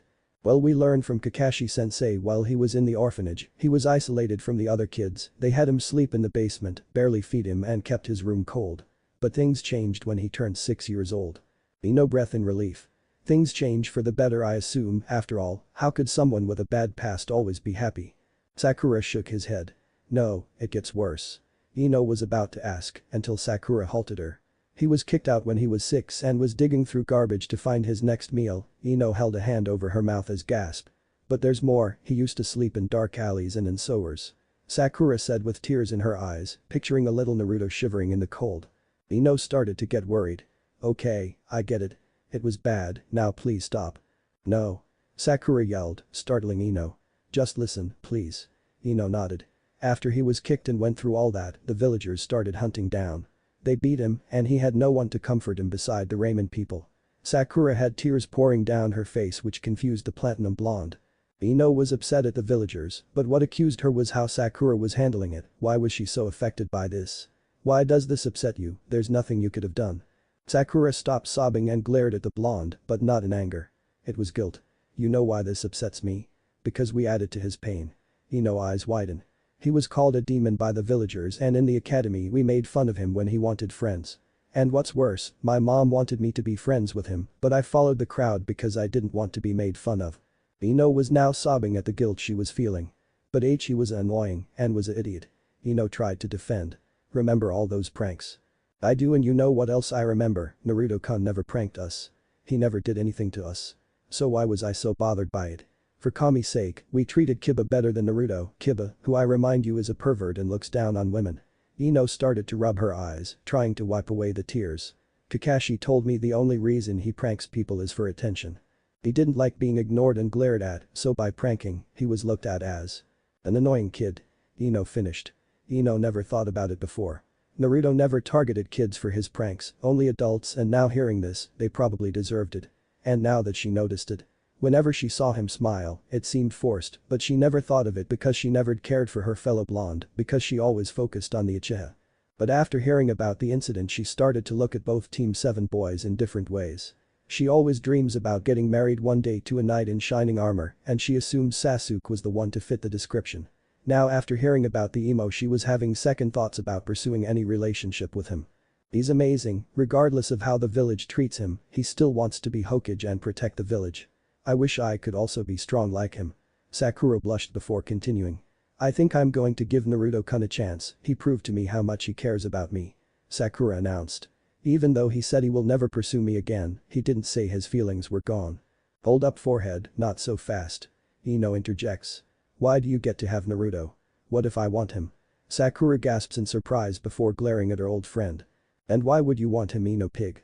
You hardly know him. Sakura yelled. Why wouldn't I? After everything you said, I would be stupid not go for him. Should I remind you, you said he's kind-hearted, strong, dedicated, and practically a knight.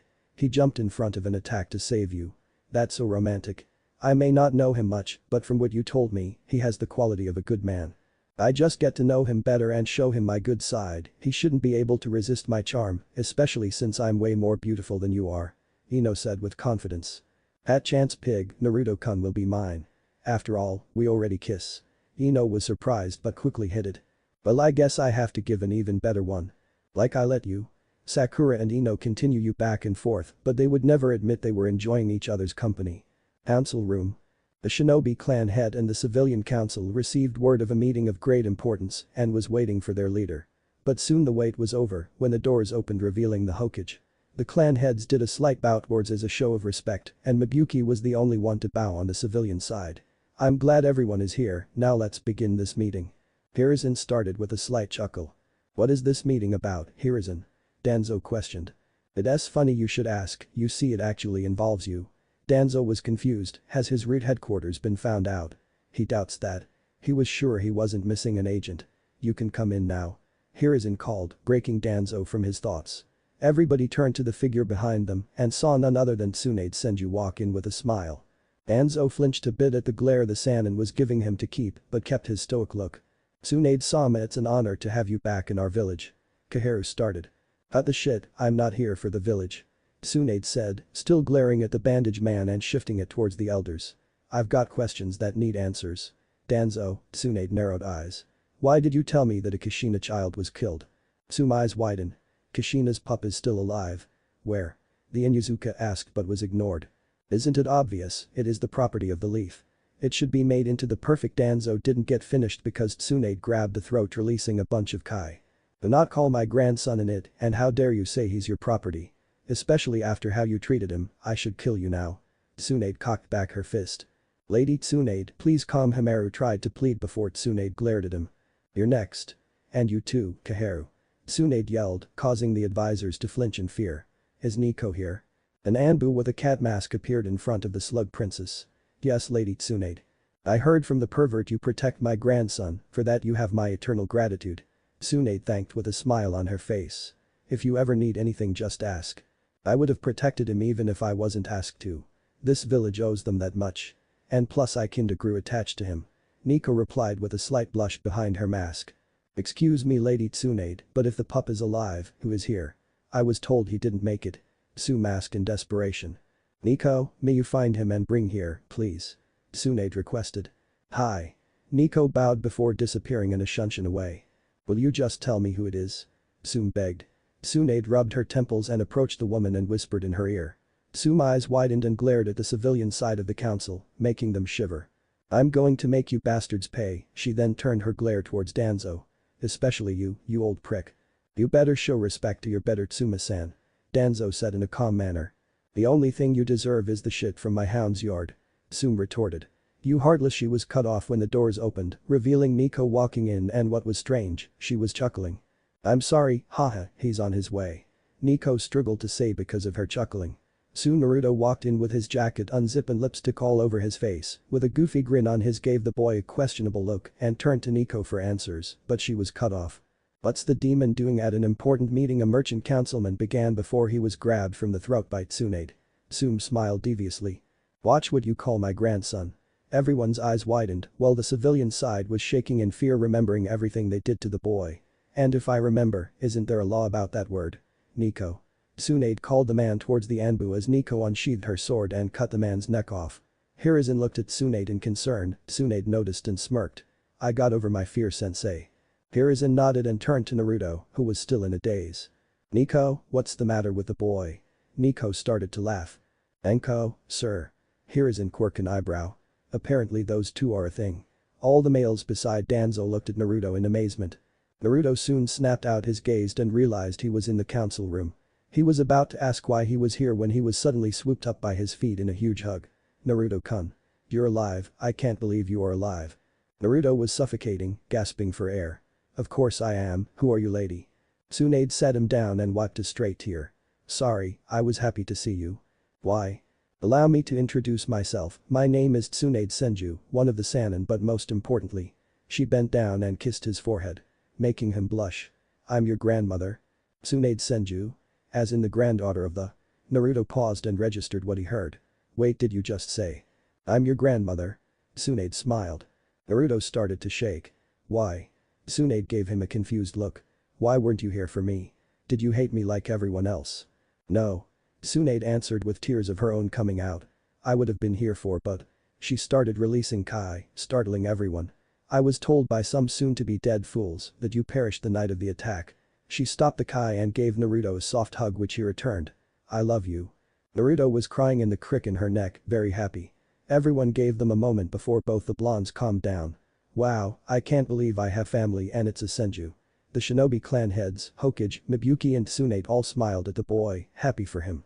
There's no way those two are related, Tsunade is a princess and the boy is nothing but garbage. Another council said, making the rest nod in agreement. He must have hypnotized her. Show them. Kuruma suggested. Naruto smiled at the idea even though he wanted to keep it a secret. If I'm not a Senju, how can I do this? Mokuton. Moku Bunshin no Jutsu. Naruto said, making a wood clone of himself, receiving gasp in return. You have Jai-chan bloodline? Tsunade asked in shock. That's right Ba-chan, which reminds me. Naruto turned to face the Hokage. I would like to be in the Craw. Naruto shocked everyone. I agree, it'll bring great strength to the leaf to revive the Mokuton, Senju and Uzumaki clan. Danzo said. Well I don't, we shouldn't have any more demon spawns running around, the stupid councilman started before he was beheaded by Nico. Hiruzen looked at Naruto and nodded for him to continue. But there is a condition. Everyone waited for Naruto's condition in suspense and grew nervous when he started to chuckle. You can come in now. Naruto called. Anko walked in with a huge sinister grin, matching Naruto's. Anko-chan have to approve of them. Hello Shinobi Council, Anko greeted with a bow, then the Civilian Council. Your royal-assness. Why should the snake whore have the honor of such an important task, Uzumaki-sama? Another random councilman asked. Anko was about to jump up and torture the victim, but Naruto grabbed her hand and gave her a warm smile. For one, I don't want anyone trying to gain power using my clan status. The civilians grumble a bit. And two. Naruto pulled Anko by her arms and gave her a deep kiss, surprising everyone. Anko got over her shocked mood and returned the kiss by wrapping her arms around his neck. Naruto wrapped his arms around her waist, earning an extra moan from the snake mistress. Some of the men were impressed with the blonde, while Tsunade gave a questionable gaze. After 30 seconds of making out, they broke apart for air and Anko gave Naruto a seductive smile. Didn't know you were an exhibitionist. Anko then turned her head towards the council. Now listen up, I don't want no pansy girl trying to bed my Naruto-kun for his status or my snakes will have a full course meal. So no fangirls nor loveless relationship. Anko declared, receiving nods of approval from the shinobi and glares from the civilians. Tsunade smirked and couldn't agree more. She was going to suggest the same thing, but the fact Anko suggested it was enough to earn some points in her book. Do we agree on Naruto being listed in the Craw? Everyone nodded, even the demon haters. Then it's decided Naruto Uzumaki will take part of the Craw, dismissed. It's been 3 days since Naruto met his grandmother, he was extremely happy. Once Tsunade found out he was living in an apartment at the Red District, she almost raised hell. She just needed that little push, and that push came in the form of a civilian who noticed Tsunade walking next to Naruto. He tried to pull Naruto away from her, claiming the demon was trying to taint their princess, and to make matters worse, more civilians joined in. It was safe to say, the hospital was almost full that afternoon. Naruto was happy, he had family, he had a new place to live, but the biggest surprise, he also had a new friend in Shizune Kato. If he could describe her in a way, he would say she is the opposite of Anko, which isn't good or bad. Shizune was calm, patient and level-headed. She was also a rational thinker. Naruto decided to learn about poison from her. He may not be able to do medical ninjutsu, but he could probably make poison and antidotes. Naruto had to be honest, he enjoyed Shizune company, she was the first female he met that wasn't brash, violent or weird. Shizune took to the blonde well, she enjoyed his company well. He was easy to get along with and fun to talk to. He reminded her of her uncle whenever he talked about being Hokage, and she respected how he valued bonds and cherished them as well. Tsunade had informed Shizune about Naruto being in the Craw and suggested she join. Shizune had blushed up a storm claiming she didn't know the boy. Tsunade gave a smirk that Shizune recognized. It means Tsunade was planning something. Tsunade ordered Naruto to go get some flower seeds, and she forced Shizune to join. Shizune was blushing because she knew what her sensei was planning, but she did want to get to know Naruto more, so she went along with the plan. Do you know what kind of flower Bachan wants? Shizune nodded. She wants anything red, yellow and purple. Red for Uzumaki, purple for Senju and yellow is a secret. Shizune teased. Sign it's my dad isn't it? Why won't anyone tell me who he is? Well, at first it was because we thought you couldn't keep a secret. But now that's not the case. What do you mean? Naruto asked. Shizune started to giggle. Well, you are training right now, and everyone assumes if you find out who your father was, you would be begging to learn his jutsu. Shizune answered. How strong are they? AS rank. Naruto pouted. Shizune giggled and rubbed his back. It's alright just to be patient, for me? Shizune asked. Naruto looked at Shizune and sighed. Fine, I guess I can't ignore a request from a beautiful lady.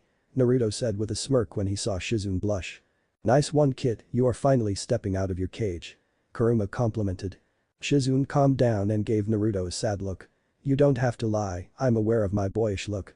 Even with theses. Shizune pushed up her breast. Most guys don't pay attention to me. That's their loss. Shizune turned to Naruto and continued. You might not have big breasts like other girls doesn't mean you aren't beautiful. I think you have a natural beauty, when I'm with you, I feel calm and relaxed with you. So don't worry, if no one wants you, I'll go out with you. Naruto said with a grin. Shizune blushed and gave Naruto a warm smile. She bent down and kissed his cheek. Well, how about we go out later? She said with a wink. Naruto blushed and nodded as they headed towards the flower shop. Yamanaka flower shop. Ino was annoyed. After her conversation with Sakura, she decided to look for her fellow blonde but couldn't find any trace of him. She wanted to get to Naruto, her future husband, a little better after Sakura informed her about Naruto's action. She still found it very romantic and heroic. As she was in her train of thoughts, Naruto walked in with Shizune. Hey Ino, how are you? Ino snapped out of her thoughts and gave a warm smile to the boy who infected her thoughts and blushed at his new outfit. Naruto-kun, there you are. I've been looking for you. Naruto was confused when he heard this and was even more confused when he heard the suffix, although it kinda made him blush coming from Ino. Regardless of how she treated him, he couldn't deny she was cute. Not to sound rude, but why were you looking for me? We're not exactly close. Ino frowned at the comment, causing Naruto to feel guilty. I'm sorry, I didn't mean. It's okay. Ino cut him off. I've been nothing but mean to you. I was looking for you because I wanted to apologize to you and get to know you better, especially after what Sakura told me about what transpired during your mission. After I heard about that, I wanted to get to know you, but I understand if you don't want to. Sure, in fact, why don't you come with us? I was showing Shizune-chan around the village and I'm sure she would love to talk to another female. We will come back for the seeds later. Naruto offers, turning to his female companion, who gives him a nod of approval. Sure, let me close down and we can go. Ino said with a cheer and turned the signs on the door, then latched herself on Naruto's arm, surprising him. What are you doing? Naruto asked. Well, this is a date with two beautiful girls, so this is normal. Right, Shizune-san was it? Ino answered. Shizune giggled and held Naruto's hand. Right, so where are we going? Naruto chuckled and decided to take them to Akimichi Barbecue. When they got there, they sat at a table with a grill. So what are we eating? I'm ordering shrimp, beef, and pork. I'm not eating any meat, I'm on a diet and got to keep my figure.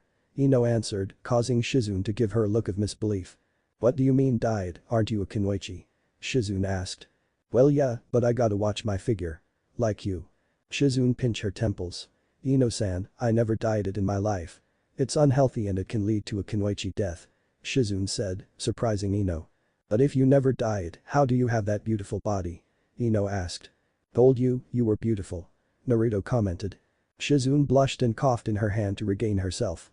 Thank you for the compliment, and to answer your question, I train. Training helps build up stamina and strength. If you keep dieting, you'll harm your body. Ino was surprised, she didn't realize she was harming her body. Thank you for your advice, by the way Shizune, who are you? I'm a medic nin and the apprentice of Tsunade Senju. Shizune answered. Ino's eyes went wide when she heard the slug princess name. You're the apprentice of Tsunade-sama, Ino practically shouted. Ino, Naruto. The two blondes turned to the voice and saw Sakura and Hinata looking at them. Hey forehead, Hinata-san. We were about to come see if you wanted to hang out with us. Hey Naruto, what are you doing here and who's this? Sakura said while looking away from Naruto with blush. Naruto and Shizune-san came by the shop earlier to get some seeds and invited me along to show Shizune-san around the village. Get this, she's the apprentice of the Tsunade Senju. Sakura turned her head towards Shizune so fast, it almost snapped her neck. Really, she's every kunoichi idol. I'm surprised she's in the village. She said, sitting at the table next to Ino while Hinata sat next to Shizune. She was even more surprised to find her grandson still alive. When she heard the news, she rushed back to the village like an angry tiger. Shizune said. I wasn't aware that Tsunade-sama had a grandson. Hinata finally spoke. Yeah, I was surprised as well. Naruto said, confusing the younger girls. Why would you be surprised by that Naruto-kun, do you know him? Sakura asked her new crush. Because Naruto-kun is her grandson. Shizune answered. Ino jaw dropped, Hinata fainted, and Sakura walked up to Naruto and shook him fast. Why didn't you tell me? We're teammates. Sakura asked. Because I didn't know, now can you let me go Sakura-chan? Sakura stopped and blushed in embarrassment. Believe it if I knew I would tell you. Hey, how would you three like to meet her? Naruto offered. Faster than light Sakura and Ino were right in his face with stars in their eyes. Really? You're the best Naruto-kun. Both girls squealed at the same time and both kissed him on the cheek, causing Hinata to glare a bit and Shizune's smile to twitch a bit. Naruto turned to Hinata, who started to blush. Are you coming too, Hinata-chan? Naruto asked with a warm smile, causing the Hyuga to pass out. Take that as a yes. Ino interjected. Naruto nodded and then finished eating. To Shizune's dismay, she had to convince Sakura to stop dieting as well, and after the speech, Sakura, along with Ino, started eating more meat. After Naruto paid for all 5 of them, they proceeded to head towards the Senju compound. On the way Naruto instincts kicked in, but it wasn't dangerous and he was soon tackled by a purple blur known as Anko. Before he could question who it was, he felt someone's tongue enter his mouth and he recognized the taste of dangos, so he started to reciprocate it. The rest of the group was blushing up a storm when this mystery woman appeared out of nowhere and kissed their Naruto-kun. Anko pulled back slowly and smiled. Hey Foxy-kun, how's my favorite blonde? Anko asked, getting off her boyfriend-fiancé. Ino and Sakura were glaring in jealousy, but not because of the kiss, okay maybe a little, but because of how Anko oozed sexy from her body. They looked at their bodies and back at Anko, then started to cry in tears. Hinta stepped towards Anko to speak. Excuse me, but who are you? Anko turned to the girl and smiled. I'm the baddest, sexy and taken, Anko Mitarashi. You're on the Nai-chan team, right? Hinata nodded. You're also the one who has been following Hinata let out a eep and covered Anko's mouth, confusing the others. Anko smirked. Perfect, I've been looking forward to a one-on-one time with you. Come with me, we have some things to discuss. Was all Hinata said before Anko put her on her shoulder and turned to the group. Don't worry about us, you can go ahead. We'll meet up later. The snake mistress said before giving Naruto a deep passionate kiss and leaping away with Hinata on her shoulder. Well, that happened. Naruto said, the others nodded after his words and left. Anko headed towards the forest of death and landed in front of the gates and dropped Hinata on her ass. Okay girlie, I'm not going to beat around the bush. I know you like Foxy-kun, but I'm not going to allow you to date him. Anko said to the girl. Hinata's eyes widened and she began to tear up. Why? I love Naruto-kun. Hinata said. Anko smirked and started her plan. Oh, believe me I know, but here is something you didn't know. Foxy-kun is in the craw and as the matriarch female, I'm allowed to decide who's in and who's not. And I don't think you're good enough. Anko said, causing the girl to cry. But I can help you change that. Hinata stopped crying instinctively and was now focused. What do you mean? Anko jumped on the fence and crossed her legs. You're too soft and weak. You stutter too much and have no confidence. I've seen you train and you have hidden potential, which I can bring out. Foxy-kun is going to have a lot of enemies in the future and I don't want no one holding him down, understand? Hinata nodded her head. Foxy-kun is the type to risk his life for people he cares about and if you date him you become a part of our family. Which means you'll have to protect him as well. So to keep it short, if you don't impress me after our training, you will not be with him. Now do you accept me as a second sensei or give up on Foxy-kun? Hinata was quiet for a while before closing her eyes. When she opened her eyes, it showed determination which impressed the snake mistress. I'll do whatever it takes. Hinata said without stuttering. Great, we'll start tomorrow and then, Anko's hell training will begin. Senju compound. Naruto and Shizune arrived back at the compound with Ino and Sakura in tow. Bachan. Naruto called out as he stepped in the house. They went to the dining room and found Tsunade drinking some sake. Welcome back, Naru-chan, Shizune. Who's these 2 girls behind you? Tsunade asked. Naruto walked up to her and gave her a hug, one of the many they owed each other. This is Sakura-chan and Ino-chan, they wanted to meet you. Naruto answered. Tsunade stood up and approached the girls. It's nice to meet you Sakura and Ino. Sakura, from what Naruto told me, you have perfect chakra control, and I was wondering how would you feel if you became a medic. If you're on my grandson's team, I want you to be able to support him and not just rely on him. So how about I train you? Sakura's mouth dropped, she had just been offered the chance to train with Tsunade Senju. It'll be an honor to train under you. Sakura said with a bow. Ino got in front of Tsunade in a begging position. Can you train me too? Ino begged desperately, but before Tsunade could answer, Shizune intervened. Actually Ino-san, may you allow me to train you? You see I'm a medic nin, but I'm a poison fighter. Owning a flower shop gives you a lot of possibilities. Also I always wanted to train a student on my own, so what do you say? Would you mind having me? Shizune said. Ino was shocked, sure it was the slug Sannin, but it was her apprentice and she could use her flowers as a weapon. Also it would be a good step for her life to get back on track. Ino then approached the raven-haired and bowed. I accept your offer, Shizune-sensei. Naruto was happy for the girls, they now have a chance to go from fangirls to kunoichi. Naru-chan. Naruto turned to Tsunade with a questionable gaze. Nico appeared earlier and she wanted to talk to Yushi-s in the backyard. She said, you'll know why. Naruto nodded and went to the back of the house and found her. Hello Naruto-kun, how are you? I'm fine, is everything okay? Naruto asked. Yugao nodded. Everything is fine, but your training will conclude in 2 months. You learned all my techniques, some ninjutsu and taijutsu, you still need to learn more seals from your mother scrolls, but overall skill-wise you are a jonin. But you're a low chunin in experience. It's time we refine your skill, so with the permission of Hokage-sama, you will become Anbu for 2 months going on B-rank missions with me or higher, if I feel you're ready. This will help you gain experience. And when we're not on missions, you'll train in the Anbu gauntlet with me doing simulation training. Do you accept it? Of course Nico-sensei, thank you for everything. I wish I could give you something to show my appreciation. Oh. Naruto pulled out a scroll and tossed it towards the Anbu. I wanted to give you this, but I guess I got sidetracked. Nico chuckled but unsealed the scroll revealing Yumi Binkatsu. Yugao gasped at the sword and turned to Naruto. Is this Yumi Binkatsu? But how?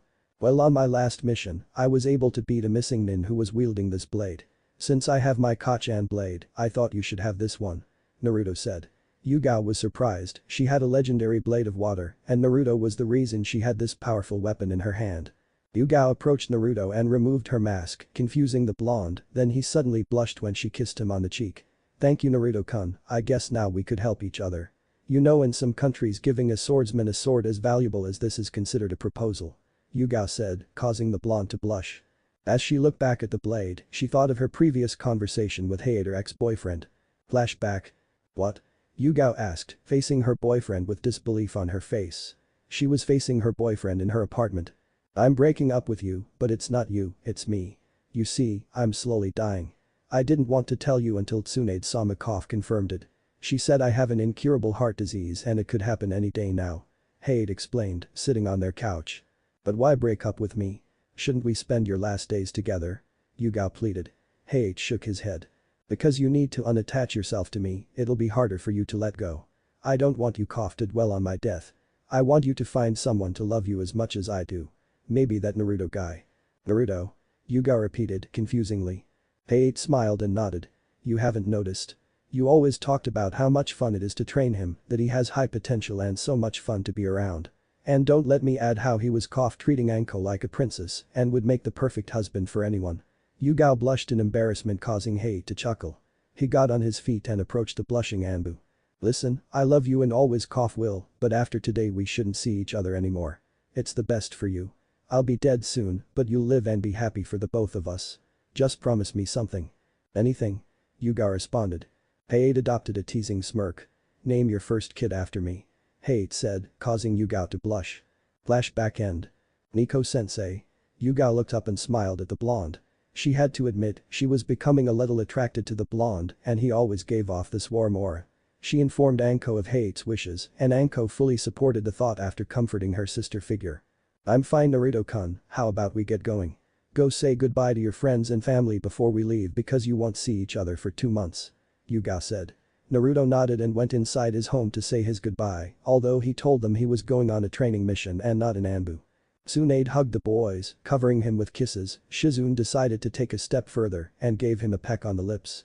Sakura and Ino, not wanting to lose, kissed him on both of his cheeks, causing the boy to blush. But none of that was even comparable to when he found Anko at her apartment to inform her. When Naruto broke the news to her, Anko told him we're going to make up for future time and dragged him into her bedroom. After around 30 mins, Naruto was covered with lavender lips and on his chest was Anko Heim property. And he had a goofy grin on his face, which caused Yugao to chuckle. After that they left and headed towards Anbu headquarters to begin Naruto's training.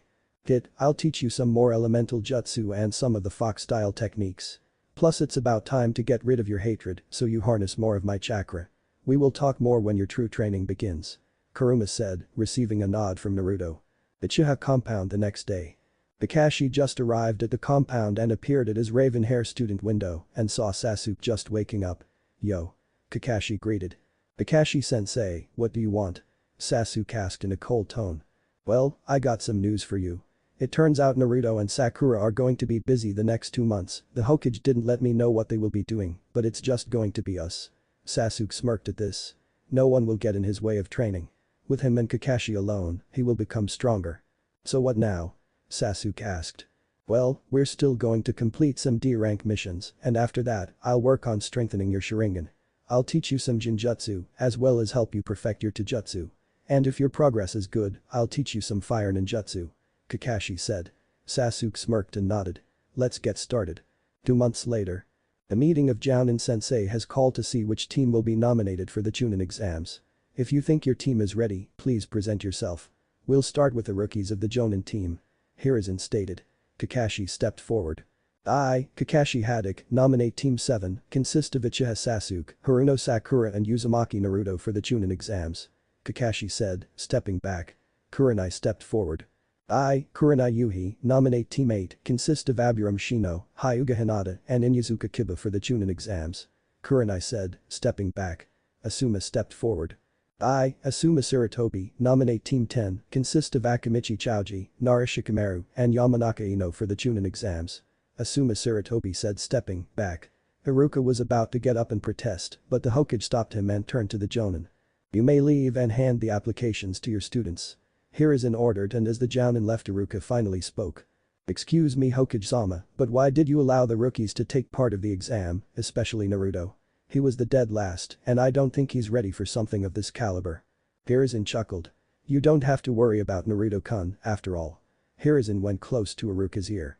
"I think everyone has to worry about Naruto-kun because I can guarantee he'll be one of the strongest genin there." Iruka's eyes widened. What could his leader mean? Somewhere else in the village, Anko was enjoying some dangos after her final day with the Hyuga heiress. She could honestly say she was excited to see her little project in action.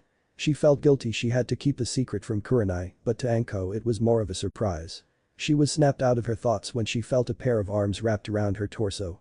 She was about to kill whoever this pervert is. She whipped out a kunai and turned around to stab the perpetrator, but he grabbed her wrist. When she faced the person, her face turned from anger to happiness.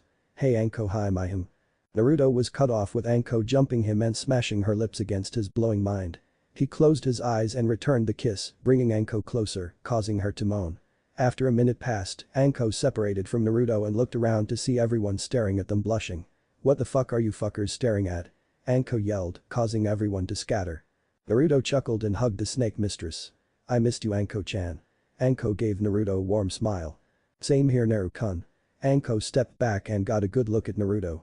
He was wearing a wide-open jacket with a fishnet shirt underneath, blue Anbu pants with his sword at his side. And thinking about the shirt, she could see Naruto's abs, causing her to drool a bit. But what excited her the most was the aura coming from him. "Wow, Foxy-kun, your presence is making me want to jump you." Naruto smiled. "Well, looking at you is just as hard considering how gorgeous you are," Naruto commented, causing Anko to blush. "Well, as much fun as this is, I have to go get ready for the Chunin exam. Maybe if you're promoted, we can celebrate," Anko said, giving Naruto a wink before shushing away. Naruto chuckled at his girlfriend's antics and proceeded to Team 7 training ground to meet up with his team. "Kid, there's 3 stooges following you," Kurama told the blonde, sensing 3 low chakra readings. Naruto smiled, knowing who one of them was. "Konohamaru, I know you there," he said, turning to a square box that was following him. "Sensing my presence this early? As expected of my rival," Konohamaru said, leaping out of the box with 2 others. "You two, introduce yourselves." "I'm Yuden and I like math," the boy with the glasses known as Yuden said. "And I'm Ogi, the most beautiful Kunoichi in Konoha," the orange-haired girl said. Naruto chuckled and petted the girl's head, making her blush. "Well, you sure are cute," Naruto said, making the girl blush. So what do you three want? Well boss, I was wondering if we could play ninja. Konohamaru asked. I think you should. Think of it as pre-training for them. Kuruma said. Naruto-kun. Naruto was cut off and turned to see Sakura with her haircut, wearing a red vest with a red skirt. He could tell she was stronger than before, feeling the power radiating from her. Sakura glumped on the boy and gave him a hug. It's good to see you. Naruto returned the hug. It's good to see you too, Sakura-chan, like the haircut. You look great, Dadabeo. Sakura blushed at the comment. Hey boss, is she yours, you know? Konohamaru asked, lining his fingers in a circle. Naruto was about to answer, but Sakura cut him off again. I will be, but not yet. Sakura answered, winking at Naruto. Naruto blushed a bit. As expected of my rival, she's beautiful, but her chest could be bigger. Suddenly the room got a lot colder. Naruto slowly turned his head towards his teammate and saw the Oni. Konohamaru. You should run. Naruto warned. Konohamaru looked at Naruto, then toward Sakura, and saw evil. He then took off in the opposite direction, while Sakura chased after him. Get back here, twerp. Sakura yelled. Naruto chased after her along with the other K-core. Naruto saw them round the corner and made his way towards them. He had to admit, Sakura anger was a great power source. Ouch, the fuck. Naruto arrives behind Sakura to find his protege being yanked up by the collar by a catboy Thinji. But what caught his eye was the Kunoichi standing next to him. Nice legs. Kuruma commented. Naruto nodded in agreement. The girl looked at Naruto and blushed a bit with a smirk on her face. Looks like the blonde hot eye is checking me out, gotta say, love the eyes. The girl thought. Excuse me ma'am, but may you please let go of my friend? Naruto asked politely, causing the boy in the cat suit to seethe while the girl chuckled. I'm a boy and why should I? He ran into me. Maybe I should teach him a lesson to watch where he is going. The boy cocked his fist back and was about to punch, but all of a sudden he felt metal on his throat. He looked down and saw a tip of a blade pointing at him. When he looked into the blonde eyes, he saw that they were slit. I'm sorry but I should have been more clear. Put him down or die. Naruto said, releasing some kai. The boy dropped Konohamaru, who ran behind Naruto. The boy reached for his bandages, but as soon as he touched them he felt a blade touching the back of his neck. He turned around and saw the same blonde who was just standing in front of him. Naruto-kun is amazing. Sakura thought. Strong and handsome, I think I just found a potential boyfriend. The girl thought. Boss is so cool. The three kids thought with Mogi having hearts in her eyes. That's strike 2, if you attempt to harm anyone from my village, not only will you be kicked out of the exams, but you will die here and now. Plus the guy in the tree next to my teammate is getting pissed. You can come out now Sasuke and so can you, Red. Naruto said, returning to Sakura's side. Sasuke jumped down from the tree, but surprised him that there was somebody behind and he didn't sense him, but Naruto did. Sasuke glared at the blonde. How strong are you? I couldn't sense this guy but the dope could. The girl looked at Sasuke and back at Naruto. He's cute but the blonde is way better. The red glared at the catsuit man in anger.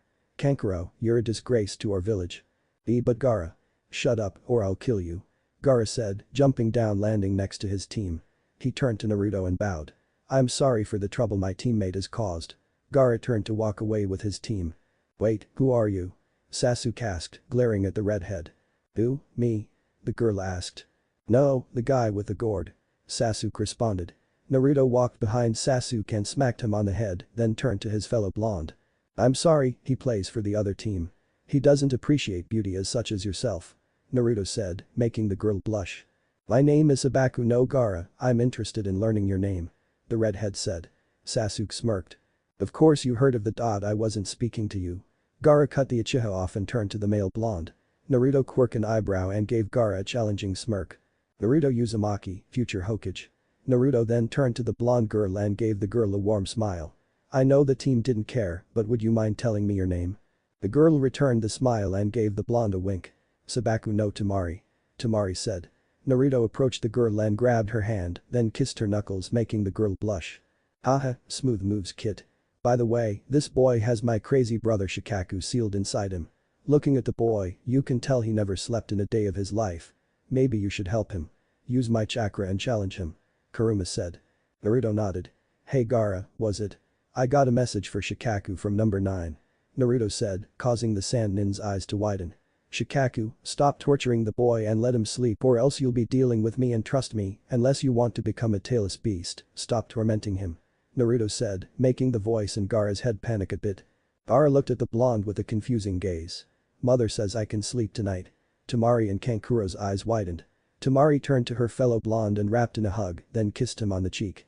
Thanks for helping my brother, maybe we could meet up later. Tamari said before turning around and leaving with her brothers. Naruto turned to his teammates and the kids. Let's go guys, we are supposed to meet up with Kakashi-sensei and Konohamaru, I'll hang out with you later. We have to go. Naruto said. Got it boss, see ya. Nice to meet you Sakura-san, but not you team. Konohamaru said before disappearing. Sasuke grunted and Sakura giggled. The team then went to their training ground. As they waited, Sakura and Naruto decided to catch up. So Sakura-chan, how was your training? Naruto said, sitting down by a tree trunk while Sakura sat in his lap. Sakura-chan, what are you doing? Anko-san gave me permission to pursue you and she also said to be a little aggressive. Speaking of which, how would you feel about going on a date with me? I know you said you gave up on me, but I've changed, so? Sakura answered. Naruto chuckled and wrapped his arms around Sakura's waist. Well, who am I to ignore a girl's need, sure I don't mind giving you another chance. So about your training? Naruto asked. That's a secret that you have to wait and see. Sakura answered, sticking her tongue out. Well, it wouldn't really matter because you are just a civilian. Sasuke cut in. Naruto was about to speak, but Sakura spoke first. Well, I don't remember asking you Uchiha, not that your opinion matters. Now why don't you just go over there by yourself and broad in the daylight like all emos? Sakura retorted. Sasuke's jaw dropped, his fangirl just told him off. Naruto was staring at Sakura in amazement, Sakura turned to the blonde and was about to question him because of the way he was looking at her. She was surprised when Naruto smashed his lips onto hers and wrapped his arms around her waist, pulling her closer. He pulled back and smiled at the pinkhead. Sorry, but talking down to the team kinda turned me on a bit. Sakura just nodded with a day expression on her face. Yo. The three turned to Kakashi who appeared out of nowhere. Naruto, Sakura, it's good to see you too. Today there will be no training, but I have something for you three. Kakashi handed them an application. These are for the Chunin exams. Fill them out and head to the academy tomorrow at noon. Good luck, Naruto and Sakura. Be your best and keep up with Sasuke, you two missed out on a lot of training, so don't be surprised if you two don't make the cut. See ya. Kakashi said before disappearing. Naruto and Sakura smirked, they couldn't wait to surprise their sensei with their results. Naruto put a hand on Sakura's shoulder. She turned to face him. How about a mini date? Sakura wrapped her arms around his neck and smiled. Sure, we can go to Ichiraku's ramen, I haven't had any in a while. Naruto nodded and shunshed both of them away. Sasuke just gritted his teeth and left. Naru-chan, please be careful, the exams are dangerous. With that said, I expected you to be promoted. Tsunade told her grandson. Naruto smiled and hugged Tsunade. I'll be fine, I promise. Naruto told her before releasing her and approaching Shizune. She was giving Naruto a warm smile, then kissed him on the cheek. For good luck. Shizune said. Naruto blushed and nodded. He headed out the door towards the academy to meet up with his teammates. It was his time, he would be one step closer to his dream. All his hard work will pay off, at least that he was hoping for. Naruto. Naruto looked up and saw Sakura waving at him smiling. Sasuke was in the back with his eyes closed. Naruto approached the team, receiving a hug from Sakura. Are you ready? Of course, it's time to show the world that Team 7 is the greatest team. Naruto said, leading his teammates to the exam. Sasuke seethed, thinking he should be the one to lead. When they walked up the first set of stairs, they noticed Team Guy. Please, we just want to take the exam. Tenten pleaded on the ground. Naruto smiled, he knew she was faking, but didn't know why. He then looked at the room door in front of them, it said 302. Sakura-chan, this is the wrong floor. Let's move upstairs. Naruto whispered. Sakura nodded and was about to follow Naruto. Remove the Jinjutsu, it's pathetic. Sasuke said, walking forward. He was trying to put himself on a pedestal and show that Uchiha couldn't be fooled. Sasuke team, I know you like to show off, but what you just did, you just made yourself look like a moron, dumbass. This was a test to weed out the weak, but you had to give everyone the answer. At this rate you're not Chunin material. Naruto scolded. Sasuke seethed and was about to say something until Team Guy. Wow, what's that sword? May I take a look, Naruto-kun? Naruto smiled at the weapon lover. Sure. He handed the girl his sword. Tenten had hearts in her eyes. The sword was a beautiful crimson red, mixed with black. It was well taken care of and sharpened just right. She handed the sword back to Naruto. That's an amazing sword, do you mind if we spar sometime? Sure, anyway. I have something for you. Naruto said, pulling out a scroll and handing it to Tenten. Tenten looked confused but opened the scroll. Her eyes had stars when she saw multiple shurikens, kunes and different swords. Naruto chuckled at her reaction. And here's the best part, they're made out of chakra metal. Tenten's head snapped at Naruto when she heard that. And you'll just give it to me? Of course, you want to be a weep HMPH. Naruto couldn't finish when Tenten slammed her lips onto Naruto. Sakura's eyes twitched a bit, Sasuke didn't care, and Team Guy was shocked at the reaction. She pulled back and gave him a flirty wink. Thanks Naruto, maybe after the exam we could train sometime. Tenten said. Naruto nodded dumbly before replying. Sure, if I get a kiss like that every time I give you a weapon, I might go hunting for more. Naruto said with a blush and scratched his cheek. Tenten punched Naruto's arm. You have to buy me dinner first. Who knows? You might get lucky. Naruto smiled at that. Are you Naruto Uzumaki? Naruto turned to Neji, but for some odd reason, he was glaring at him. You're the one Hinata-sama always talks about and the one responsible for her recent change. Because of you, she now thinks she can change her fate as a failure. Naruto's eyes narrowed at the comment. Let's get some things straight. 1. I have no idea what change you're on about. Enko. And 2. Watch what you say about her. Neji snorted. Or what? Or I might do something I regret. Naruto said in a dark tone, putting his hand on the hilt of his sword. Neji activated his Byakugan and Naruto's eyes turned slit. The room was filled with Naruto's killer intent. Neji wasn't showing it, but he was a little scared. Sakura was concerned Naruto might do something he regrets. You two calm down, it's unyouthful for comrades to fight. Lee said, walking between them. Neji deactivated his eyes and walked towards the stairs. You better not hope we don't face each other. The Hyuga said walking up the stairs. Tenten shook her head disappointedly. I'm sorry about him, he has a pole stuck up his ass. Tenten commented, causing both Naruto and Sakura to laugh.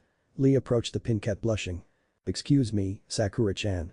You are the most beautiful girl I ever laid my eyes on. Will you be my girlfriend? I promise to protect you with my life. Rock Lee proposed. Sakura looked at the green spandex boy and signed. Sorry Lee, was it? I already have my eyes on someone else. Sakura said. Lee cried in I'm tears for a second before turning to Sasuke. Excuse me Sasuke-Uchiha, I would like you to spar with me. Naruto, Sakura and Tenten looked at Lee with a shocked look on their faces. Sasuke gave Lee an arrogant smirk. You know who I am and still want to fight me. I do. I want to prove genius can beat natural talent. Lee responded. Sasuke, don't do it. The Uchiha turned to Naruto as the blonde continued. You can't beat him as you are, he's strong. Sasuke snorted and turned to face Lee. I'll end this in a minute. Naruto shook his head and turned to walk away. Sakura decided to follow him. Naruto-kun, why did you say that? Do you believe Sasuke will lose? Naruto nodded. Yes, Sasuke's pink eye won't work on him. How come? He doesn't use chakra, but he is a pro at Taijutsu. Sasuke will not be able to touch him. When they approached the top of the stairs, Kakashi was there waiting for them. Hey you two, where's Sasuke? Getting his glorified ass handed to him by bushy brow Jr. Naruto answered as Sasuke approached them limping. He looked at Naruto and narrowed his eyes. Not a damn word. Sasuke said. Naruto whistled innocently while Sakura giggled. You should have listened to Naruto-kun, he did try to warn you. Sakura said. Sasuke glared at her, causing her to blink confusingly. When you said not a word I thought it only meant for Naruto. Kakashi signed.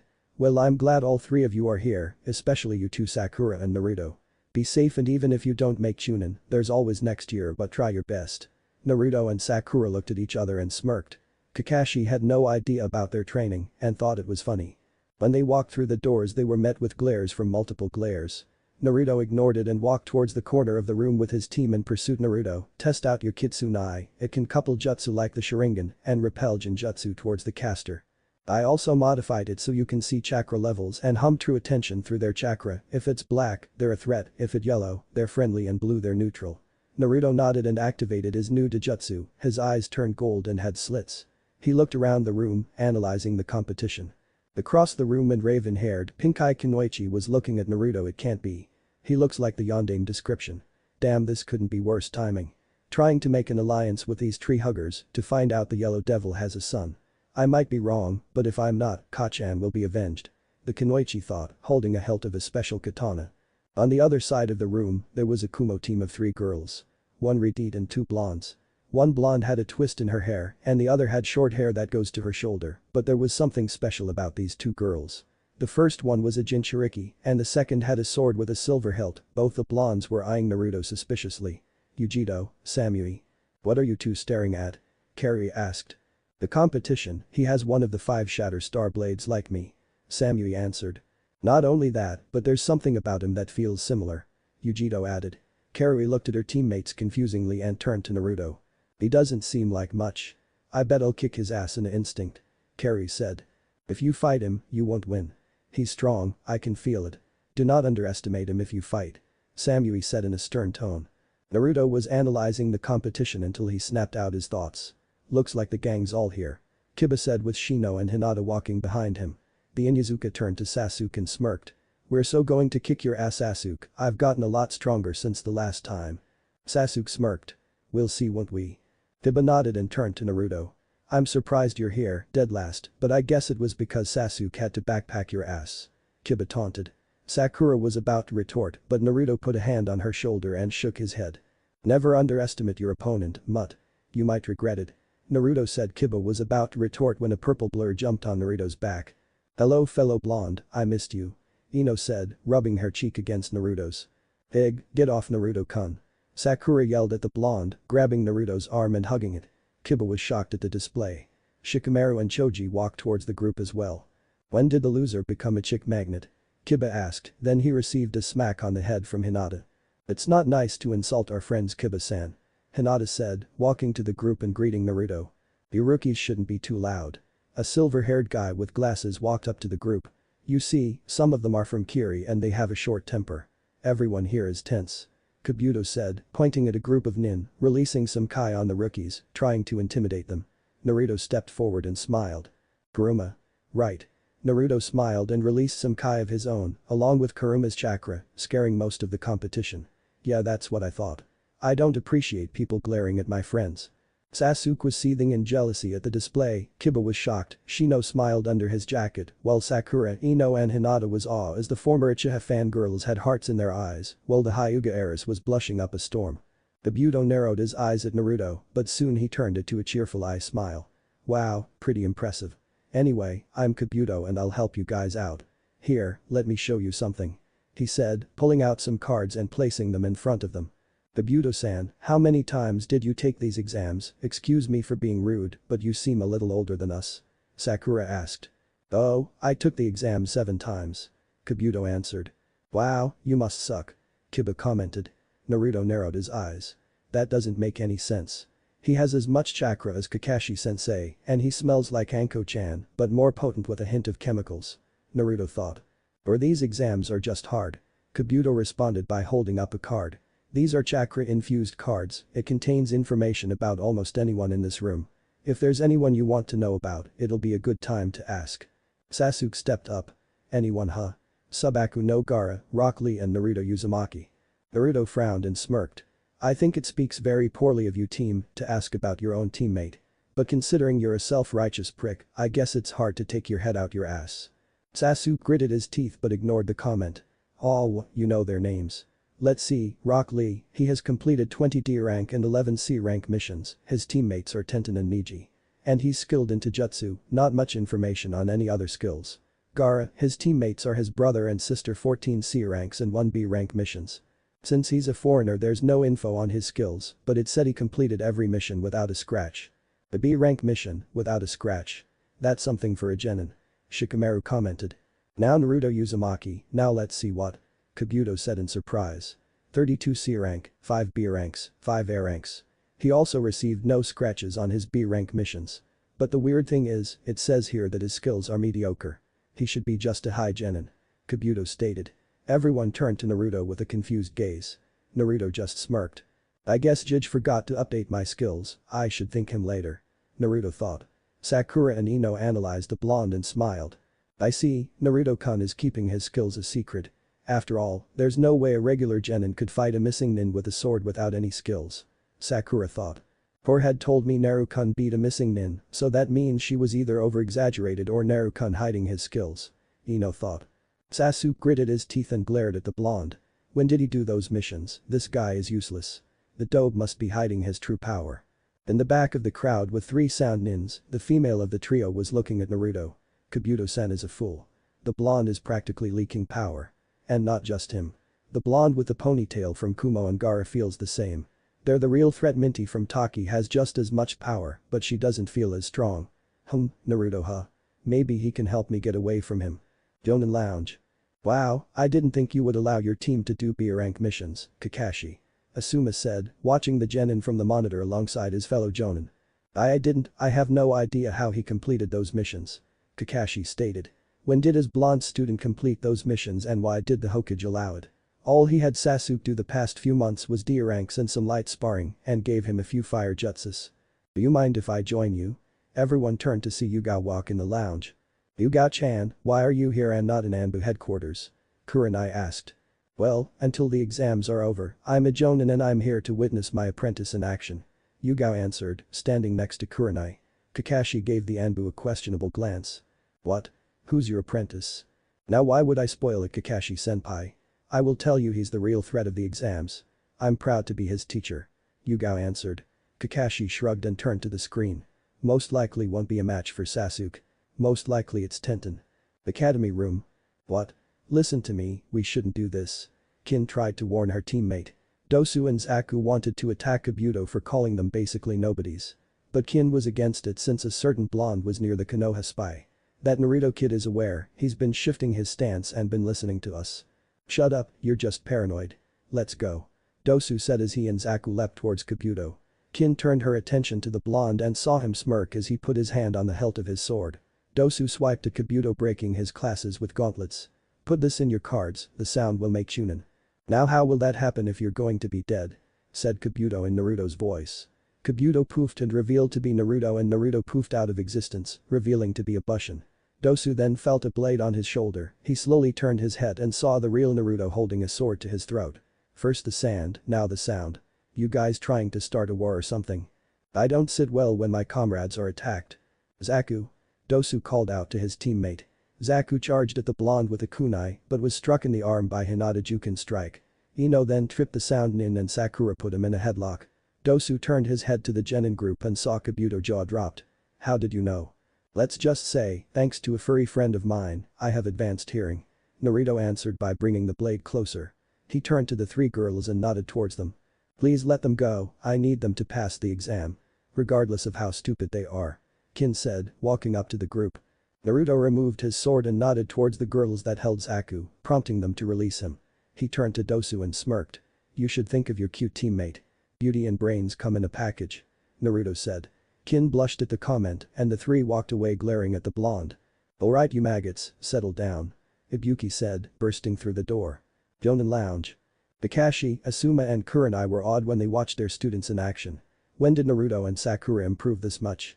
When did Ino actually start training? Asuma asked. When did Hinata get so aggressive? Kurenai pondered. In the village, a woman drinking sake, one outside the forest of death and on shopping with a pig sneezed. Testing room. Naruto saw down next to a girl from Taki and Tamari, both of them eyeing him. He turned to the sheet of paper and narrowed his eyes. What the heck, are these the questions we are supposed to answer? No genin can answer unless you were tutored by an Anbu. Alright, listen up. My name is Ibuki and I'm the first proctor. This is a written test and I'm going to explain the rules. Rule 1, each of you will start off with 10 points. Every time you get a question wrong, you lose a point. Rule 2, this is still a team assignment.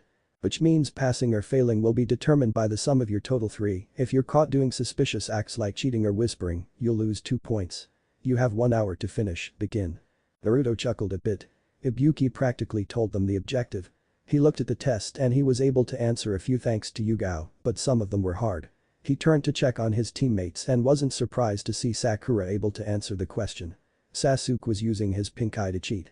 Naruto and Sakura's eyes met and the blonde started to mouth the questions and Sakura nodded. Naruto turned back around and closed his eyes while focusing his hearing on Sakura pen sound, using his wind affinity and Karuma sensitive ears and began to write to the rhythm of her pen.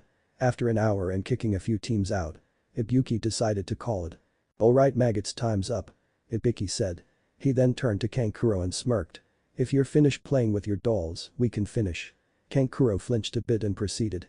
Before I give you the 10th question, you have to choose if you are going to take the question. And if you don't, you and your team will fail.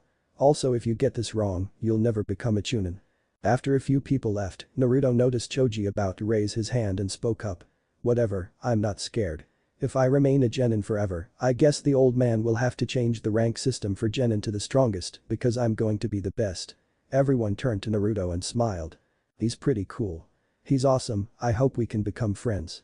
Even though he's that team's son, I gotta admit I'm impressed. Naruto-kun is amazing. Yeah. Go Naruto-kun. Blondie is definitely boyfriend material. Gotta admit, he's kinda hot. Yeah Naruto-kun. He's kinda cool.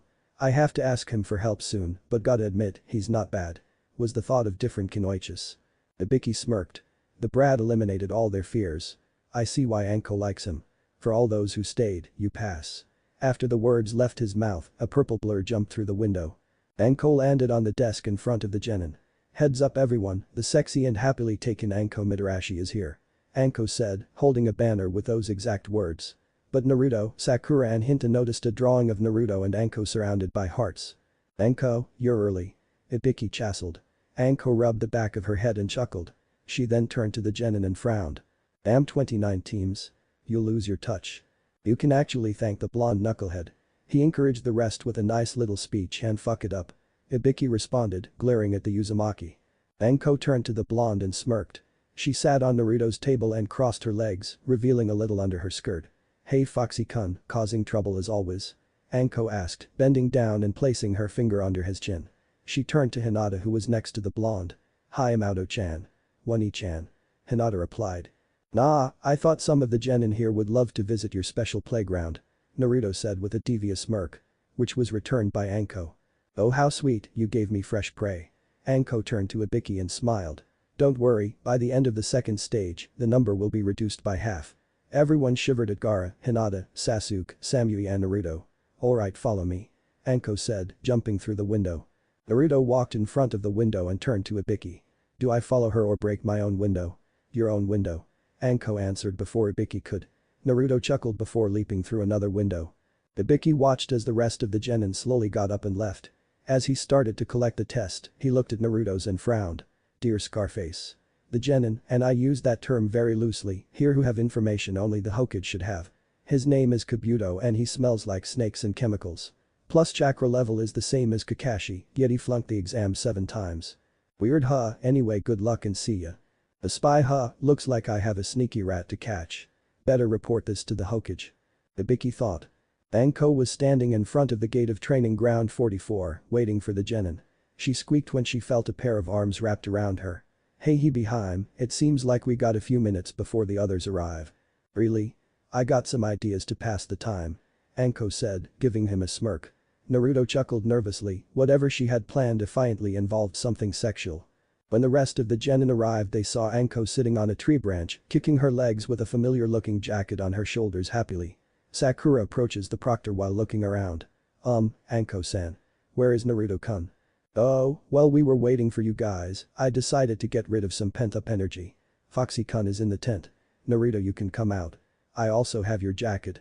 No wonder I couldn't find it. Naruto walked out and all the girls blushed. He was wearing a fishnet shirt so everyone could see his abs and muscles. Sakura noticed something about Naruto. Naruto, what's that on your is that a hickey? Sakura asked, blushing. That's an Anko mark. It means when Naruto-kun's virginity is mine when he's ready. All you other girls wait your turn. Anko said. Everyone blushed but some of the girls seethed in jealousy. Now enough with Naruto's hot bod. Now welcome to the forest of death. Your objective is to guard a scroll that'll have heaven and earth on it. Your objective is to take the scroll you don't have from a team that has the needed scroll and make it to the tower in the middle. But there's a lot of dangerous creatures lurking in this forest. Sounds fun. Naruto commented. Anko smirked and threw a kunai at Naruto. Naruto smirked and caught it between his teeth. Anko disappeared and appeared behind him. Yo survive, you have to be fast like Foxy-kun here. Anko said, hugging Naruto from behind and slowly sliding her hands up his chest and reaching towards the kunai between teeth. She cut his cheek and licked some of the blood. Some of the genin shivered at the creepiness. Never get tired of the taste. Naruto chuckled, but his danger senses went off. He pulled Anko into his arms, causing her to blush and pulled out his sword and pointed at Akusa genin. Sorry, I was just returning your kunai. The sight of blood excites me. The Kusanin said. Anko separated herself from Naruto and smirked at the genin. Thank you but be careful, if you do that again, you might die. The nin nodded and walked off. Naruto narrowed his eyes at the nin. The nin is not a genin, the smell of snakes is stronger on her more than your mate. Plus her chakra level is on par with the pervert. There's only one person we both know who fits that description. Kuruma said. Naruto's eyes widened. Why is he here? Naruto went to collect a scroll, but while he was in the tent, he made 3 clones who shushin away. Naruto approached his team. Sakura was giggling at Naruto. It seems you and Anko-san put on a show. Sakura teased, but when she saw Naruto's face she got worried. What's the matter? We have trouble, remember the Kusanin I almost attacked. Sakura nodded, Sasuke didn't show it, but he was listening. She is just as strong as a cage, and her chakra is evil. Sasuke and Sakura's eyes widened at this. If you run into her or the Sand team, don't fight them. You will die. Kuruma, what are our chances if we use that? Better I admit, but you still lack experience. While you could survive, it'll be hard to fight while protecting your teammates. But if you use that, you will be on par with the pervert in terms of strength. Still, you would only be able to hold that form for 10 mins. I hate to admit this, but you should have learned Sage Mode from your grandfather. The fox said. Naruto nodded. Alright, now that everyone has signed the waivers. Remember, make it to the tower in 5 days and show the world what you can do. Just one more piece of advice, just don't die. Especially you Naruto-kun, what am I saying? Naruto-kun is stronger than me. He has this, I feel sorry for anyone who would pick on him. Naruto was leading his team through the forest and landed on the ground. Okay, time to plan out a strategy. I'll hold the scroll and seal it in my arm. Also, just in case someone tries to henge into us, I'll mark us with a seal. Stick out your arms. Sakura nodded and did as instructed, but Sasuke refused. We don't need the seal, I'll be able to see through a henge with my Sharingan. Naruto didn't feel like arguing and placed a seal on himself. Fine, before we continue, we should plan our next move. We shouldn't blindly search for a team to fight Sasuke, especially since we're going to be targeted. Sakura gave Naruto a confusing look. Why do you say that, Naruto-kun? Because we have the last Uchiha on our team and some people still think I'm a dead last idiot. A Cyclops, a perverted mud and Uchiha sneezed. Bless you, team. Anyway, all we have to do. Naruto paused and turned to Sakura and nodded. Sakura saw this and returned it. I have to go take a leak, excuse me. Naruto walked behind a tree while Sakura and Sasuke just sat near a tree. 10 minutes later Naruto walked from behind. Man, sorry I took so long guys. DSK, can we get a move on? Sasuke said impatiently. Sakura narrowed her eyes while channeling chakra into the seal. She slowly approached Naruto, which confused him. Naruto-kun, where's your sword? Sakura asked, pretending to look worried. It seems I left it behind the tree, Sakura. Naruto said. Sakura narrowed her eyes and sent a kick between his legs, causing Naruto to scream and Sasuke to wince. Thanks for confirming you're an imposter. Naruto-kun calls me Sakura-chan, and Naruto would never forget his sword. Sakura said, causing Naruto to de-hinge to aim Nin, who passed out from the kick. 2 more aim drop from above with Naruto following behind. Great job, Sakura-chan, you know me well. Naruto said, giving the pink cat a foxy grin. Sakura blushed. And guess what, we have the scroll we need. We can head to the tower. What, but I need a challenge. I didn't get to do anything.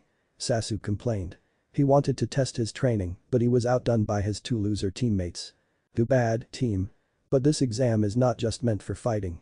We have to show the world that we are Chunin. Get down. Naruto yelled before getting blown away by a gust of wind. Naruto-kun.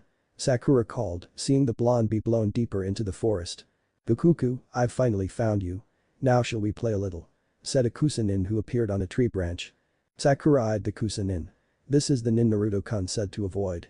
She feels evil and killer intent is in humans. Sakura thought, shaking in fear. Sasuke was shaking more than Sakura. I didn't think the dope was serious. We don't stand a chance, I feel like I'm suffocating just being near her. Damn, where did that wind come from? Naruto thought, rubbing his head. When Naruto stood up and looked ahead. There was a tree-sized snake looking down at him. Great, a snake, what a minute, there's only 2 people I know that used snakes, damn it, he's here. Naruto said, putting his hand on the hilt of his sword. The snake lunged forward towards the blonde, but Naruto disappeared, then reappeared behind the snake. The snake paused for a moment before splitting in half, killing it in the process. Now to find Sakura-chan. Well, if it isn't my lucky day. I get to kill the backstabbing bastard spawn. Naruto looked up and saw Kuritsuchi standing there with a familiar-looking blade. Sorry cutie, but your time is up. Don't you want to know what kind of scroll I have? Naruto asked. Kuritsuchi snorted. Like I care, I'm just here to end your life. But why? Is it because Iwa and Konoha hated relationship? Naruto said, standing up and putting a hand on the hilt of his sword. Kuritsuchi jumped down sword in hand across Naruto. Not at all, in fact. Jai-sen was going to try and form an alliance with your Hokage, this is personnel. Naruto looked confused more than ever. Personnel? I've never seen you in my life. True, but your father, the yondaime, killed my mother. Naruto's eyes widened. Kuretsuchi charged forward and did a downward slash towards the blonde. Naruto unsheathed his sword and blocked it. But it was a war, people were just doing their duty. Naruto said, pushing Kuretsuchi back and leaping in the air. He sheathed his sword and went through a few hand signs. Suiton. Sahachi. Naruto put his palm forward and shot a stream of water towards the Iwa nin. Kuretsuchi quickly sheathed and went through her own hand signs. Doten Doryoden. A dragon head formed on the ground and shot mud bullets towards Naruto, overpowering his jutsu. Naruto unsheathed his sword and channeled wind chakra in his blade. Shitsuyo Nikai's no ha. Naruto called before slicing through the bullets and heading towards Kuretsuchi. Kuretsuchi brought out her sword to block Naruto's. Your father didn't kill her in the war. My grandfather and the Sandaime set up an agreement to unite the two villages, and the Yondaime along with two other nins met my mother's squad to retrieve the scroll. But after that mission, my mother never returned. We found her teammate's body between the meeting place and Iwa, but my mother's body was gone. On their bodies, we did find a certain headband. Naruto's eyes widened and narrowed. So no one seen the deed, you are just trying to kill me off a pointless grudge. Kuretsuchi seethed. Like you understand, maybe if Iwa took something from you. Naruto's eyes hardened. Actually, they did. Naruto said, swinging his sword pushing the kunoichi back. Iwa, alongside Kumo and Aim, destroyed my clan out of fear. 3 villages killed my ancestor because they were scared of what could become a threat. But do you see me hunting you or your team down? No, but you have the gall to blame me for the actions of another. Kuretsuchi flinched a bit. She could have retorted and said she wasn't born yet, but technically, Naruto wasn't either. That was war, this was betrayal. Kuretsuchi shouted back. We could have been allies, but you demon filth of a father betrayed us. Kuretsuchi continued as she went through a few hand signs. And now you die Yoten. Sakejo no Jutsu. Sasuke jumped out of the way as a snake charged at him. He turned to Sakura and saw her retreat behind a tree. Kukuku, what's the matter Sasuke? I thought you would be better than this, I have to say I'm disappointed. Sasuke landed on a branch above the Sannin. What of it, why are you even after me? I wanted to see the power of the Uchiha clan in action. But I guess I overestimated you. Seems you will never be a match for Itachi. Orochimaru said. Sasuke fear left and was replaced with unrivaled rage. Just one more push. Maybe I should offer your friend Naruto the power I have to kill Itachi. Sasuke activated his Sharingan and charged the snake Sannin. No Sasuke, it's a trap. Naruto was running through the trees, dodging the Yoten attacks. He grabbed a branch above him and spun, using the momentum, he zoomed towards the Iwa Kunoichi. Kuretsuchi brought her arms up to block the incoming punch Naruto threw at her. She grabbed Naruto's wrist and pulled him towards her. She then went for a knee attack, but Naruto used his other hand and grabbed her knee and used it as a floor, leaping away from his opponent. Naruto made 2 clones and hinged them into a windmill shuriken. He threw them towards the Iwa Kunoichi. You have to do better than that. Kuretsuchi taunted, preparing to dodge. Hein, shuriken kage bunshin no jutsu. The windmill shurikens multiplied to 50. Kuretsuchi had to admit she was impressed. She dodged the first one, but to her surprise, when one of the shurikens hit the ground, it exploded. He mixed hinged with exploding clones and multiplied them. Kuretsuchi thought in amazement. If she was honest, he would be the perfect guy for her, he was strong, tactful, hot as hell and brave. But too bad he was the son of the Yondaime. She shuriken was raining down on them, causing a huge amount of explosion, but unknown to Kuretsuchi, Naruto was holding back. Naruto landed across the field from the Iwa Kunoichi. Kuretsuchi covered her fist with rocks and charged the blonde. Naruto surrounded his fist with a swirl of concentrated wind and charged the Kunoichi, meeting her halfway. Both their fists collided, creating a small explosion, sending them both flying back. Naruto got up first and saw Kuretsuchi struggling to get up. It doesn't make sense, from what I learned about Yondaime, he wasn't the type to betray. Plus who would willingly leave behind their headband? Danzo both turned to Orochimaru when he spoke. I remember that day, my sensei and Inoki decided to form an alliance and settled on an agreement. And a very interesting one too. But Danzo couldn't allow it, if the agreement was settled, Danzo would have had a harder time becoming Hokage, so he sent his root agents to deal with the Iwa nin. Who are you? And why do you smell like a snake? You were the one who sent that snake at me weren't you? Naruto asked. Very perceptive of you Naruto-kun, as for my name, I'm Orochimaru. Naruto's eyes widened and his teeth gritted. You were the one who caused Anko-chan all her pain. Naruto said, his eyes turning slit gold. Orochimaru smirked, oh how he would like to test the Jinchuriki, but he had other plans. Hold up, I want you to continue talking about my mother. Kuretsuchi demanded. Orochimaru eyed the girl, analyzing her and smirked. Ah, the Tsuchikage granddaughter. Interesting. Orochimaru pulled out a scroll and tossed it towards the Iwa Kunoichi. Kuretsuchi caught it and opened it. She started to tear up and blush a bit. She then glared at the snake Sannin. "Why are you giving this to me?" "Because my dear, I want you to have at least a little comfort when I kill you," Orochimaru said, releasing some kai. Kuretsuchi froze up in fear. The Sannin felt as strong as her grandfather. Just imagine, the son of the Yondaime, killing the granddaughter of the Tsuchikage. "You foolish grandfather will certainly help me kill the old man. But rejoice, at least you'll be useful to my cause, and I'll give you another gift," Orochimaru said before reaching for his face and ripping it off. Kuretsuchi's eyes widened. "Keikaku-chan?" Orochimaru was wearing the face of an older Kuretsuchi with longer hair. "No dear, it's me, Orochimaru." This one was quite the fighter. "She begged me to spare your village and in return she would give me her body. It's too bad, I was hoping she would have one of your village's Kekkei Genkai, but it was all for naught, Kukuku. But I must say her physical strength is remarkable." Kuretsuchi fell to her knees and started to cry. Naruto looked at the girl in sympathy and gritted his teeth. "You scumbag, how dare you toy with other people's feelings? People are not your plaything." Naruto's eyes turned gold for a brief moment. "Wait." Naruto halted for a moment when a blur launched towards the snake Sannin. Orochimaru was surprised when he felt a skull-breaking punch on his cheek and he was sent flying feet away from the group. Tsunade landed in front of the two genin, cracking her knuckles. "Thanks for sending a clone, Naru-chan. Now it is time to deal with my old teammate for messing with my grandson."